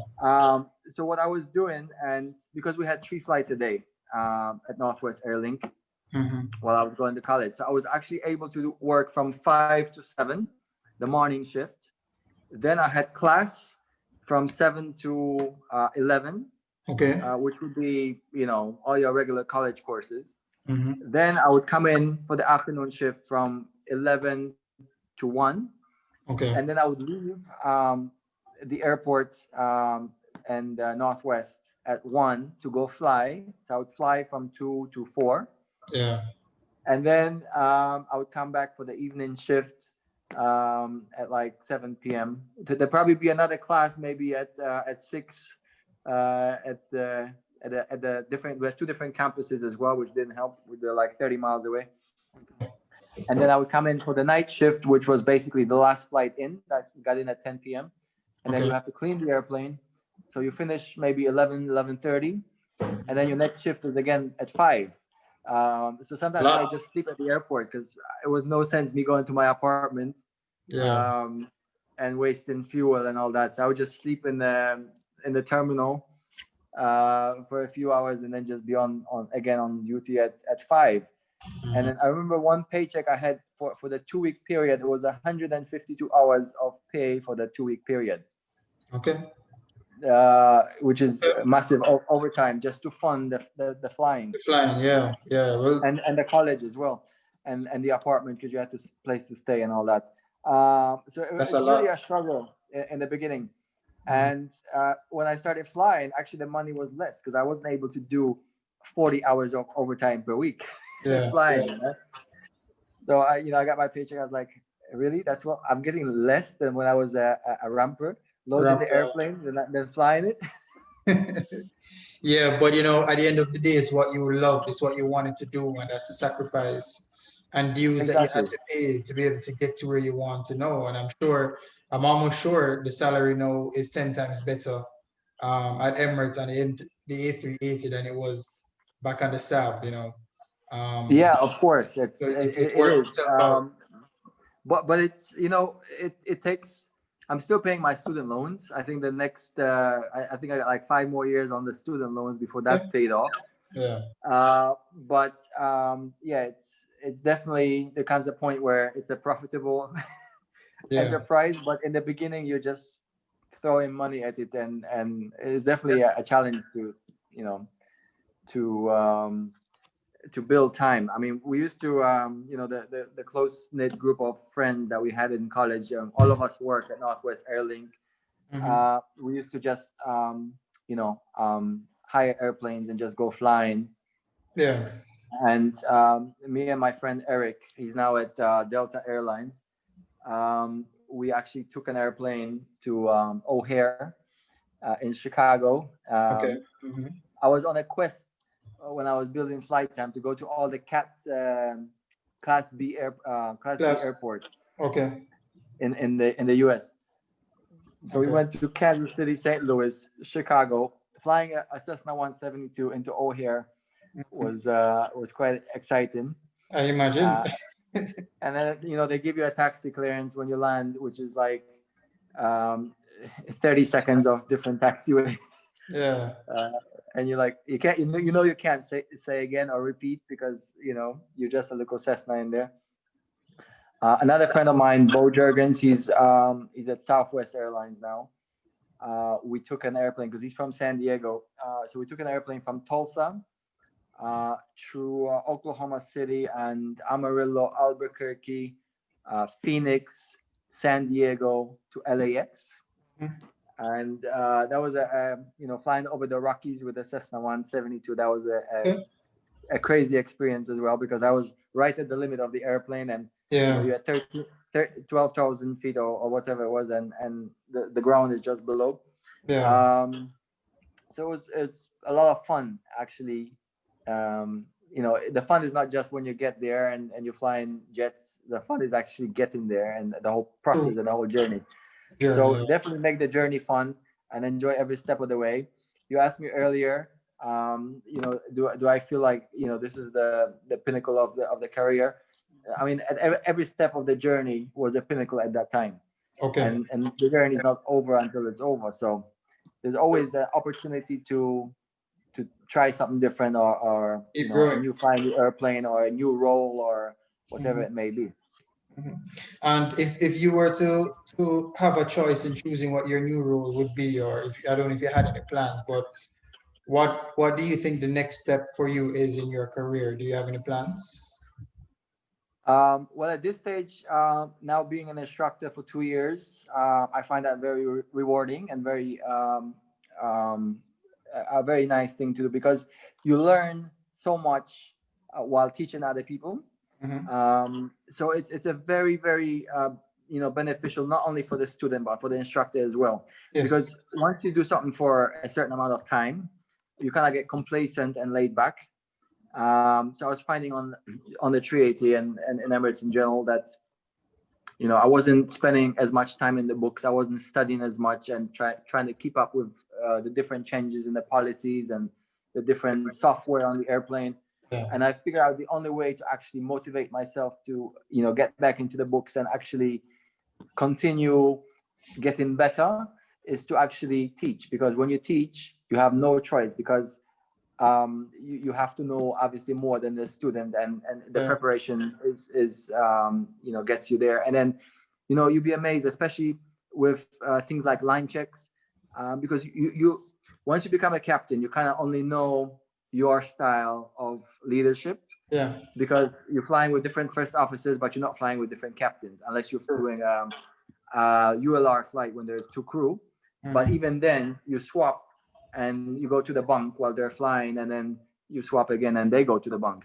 So you, Yeah. you don't get that perspective of, how could you improve without having, a look at how other people operate.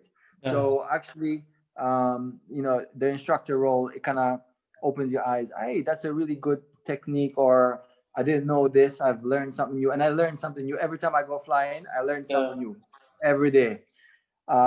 There's so many different tricks and techniques and how to set up things in the FMS, and various things that you don't think about unless someone shows you, or you see somebody doing it. Yeah. Converse, on the other side, if someone's doing something that is probably didn't work out very well, you learn from that as well, because you see, all right, definitely I'm not gonna try that because that doesn't work Absolutely. out. Yeah. Yeah. One thing I give you an example I learned recently. We're flying the airplane now very light because we have very few passengers, obviously. Yeah. So Mhm. the airplanes are a much lower weight than we are used to flying. We used to land in the airplane at 390 tons. Now Wow. we're landing it at 335.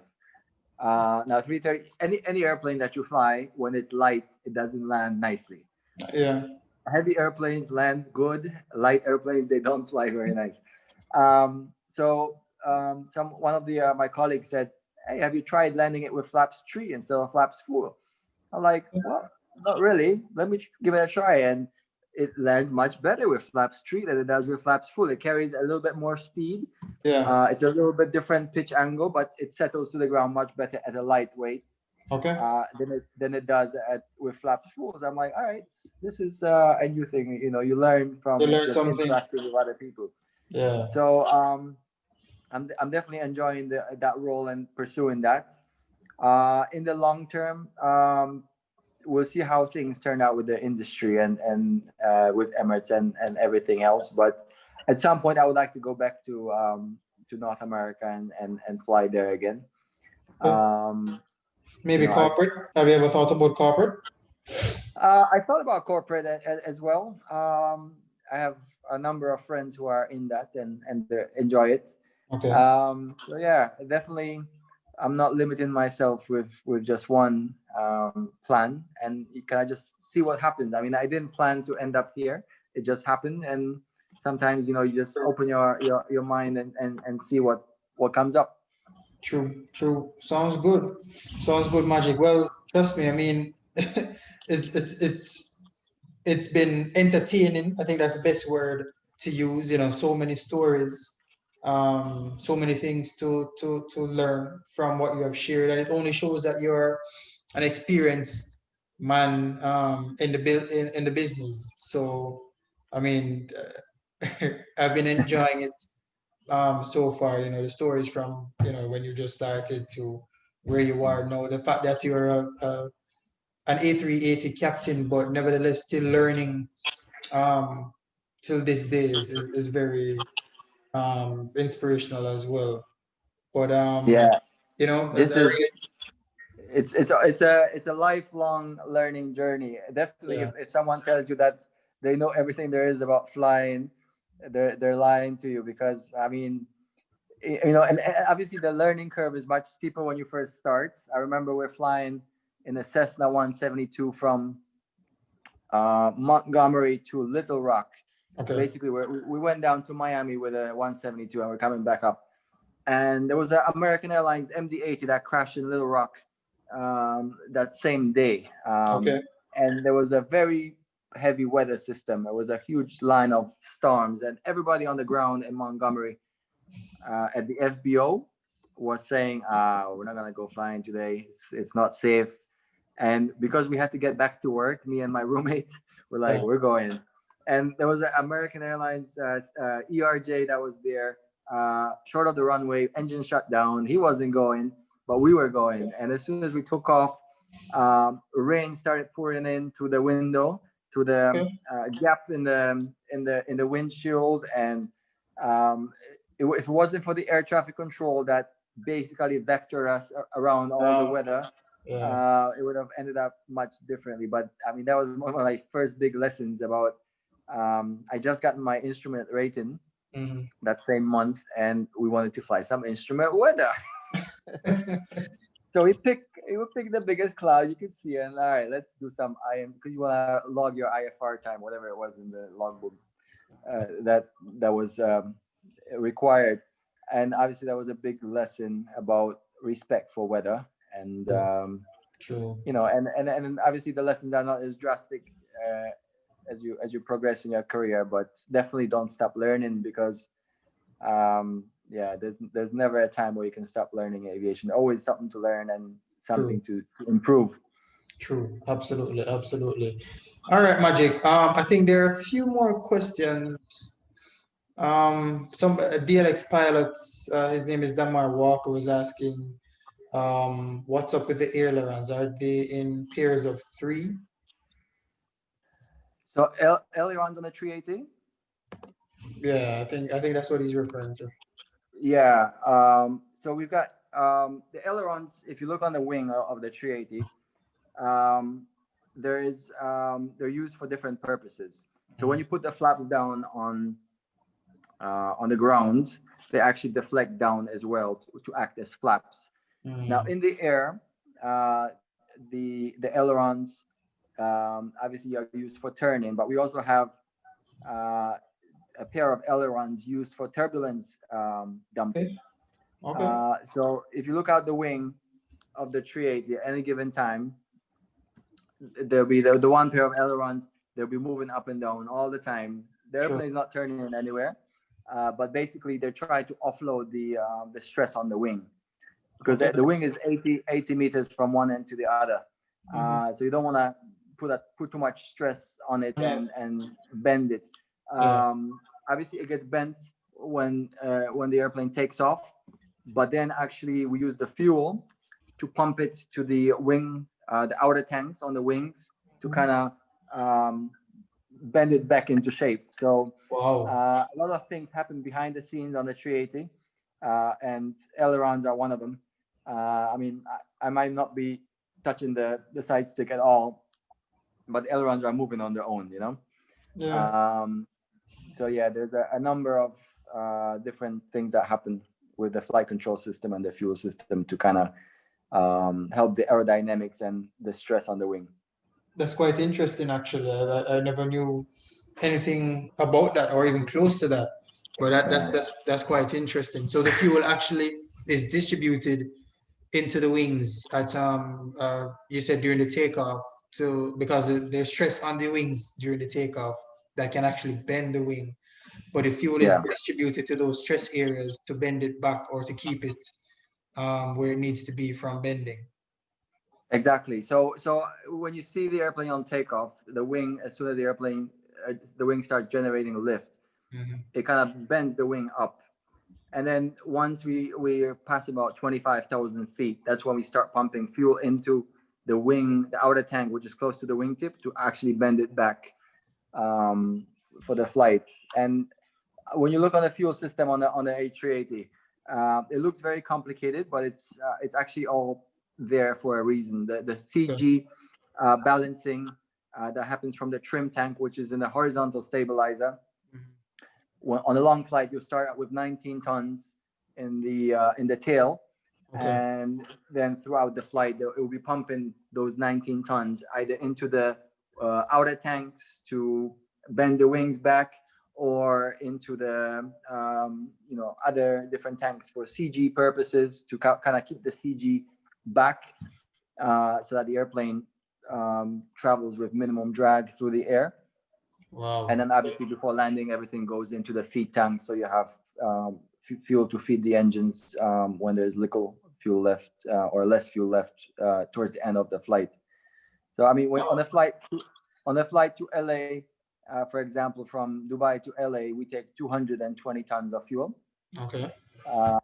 So all that fuel there is sloshing around the different parts, different tanks, and it goes forward and side to side, depending where it needs to go, just to keep the airplane efficient and keep the drag down. Yeah. Okay, that's quite interesting. I mean, Magic, thank you so much for sharing a ton load of information with us, a ton load of entertaining stories. It turned out to me much better than I expected. And I mean, I really appreciate you just being here and taking the time out. I know it's maybe close to bedtime there in Dubai, because you guys are on a different time zone than we are. But nevertheless, I really do appreciate you being here, sharing your stories, sharing your journey. As much as you are at the pinnacle of your career, and you still had a similar journey to other aviation professionals. Had the struggles with funding. Of course, you got, as you said, you got fortunate, but it wasn't. It was because you kind of positioned yourself to be fortunate to take opportunities that you got with both hands. Through networking as well. And because of our network that we have built, you're here now sharing your story. So I really do appreciate you being here. Forever grateful. And I hope we can link whenever you do come back to Jamaica. I'm Sure. here. I'm here. Let's have a drink. Let's get some jerk chicken or pork, whichever you like. All right. Yeah, Samuel, thank you so much for having me. I'm honored to be included on the club interview thing. So really appreciate it. Thank you very much for this opportunity. And definitely we'll link up, have a strike. Yeah. Sounds good. So the interview is going to be posted on YouTube shortly after this. So if you need it for your own record, I'm going to post it on YouTube immediately after we finish here. Okay. All right. Excellent. But until Good next luck, time. everyone. Until next time, bro. Stay safe, fly safe, be safe on the ground, in the air, wherever you are, and as usual, stay in touch. All right. Good luck, everyone. Yes, man. A little more. All right. Take care, guys. Cool.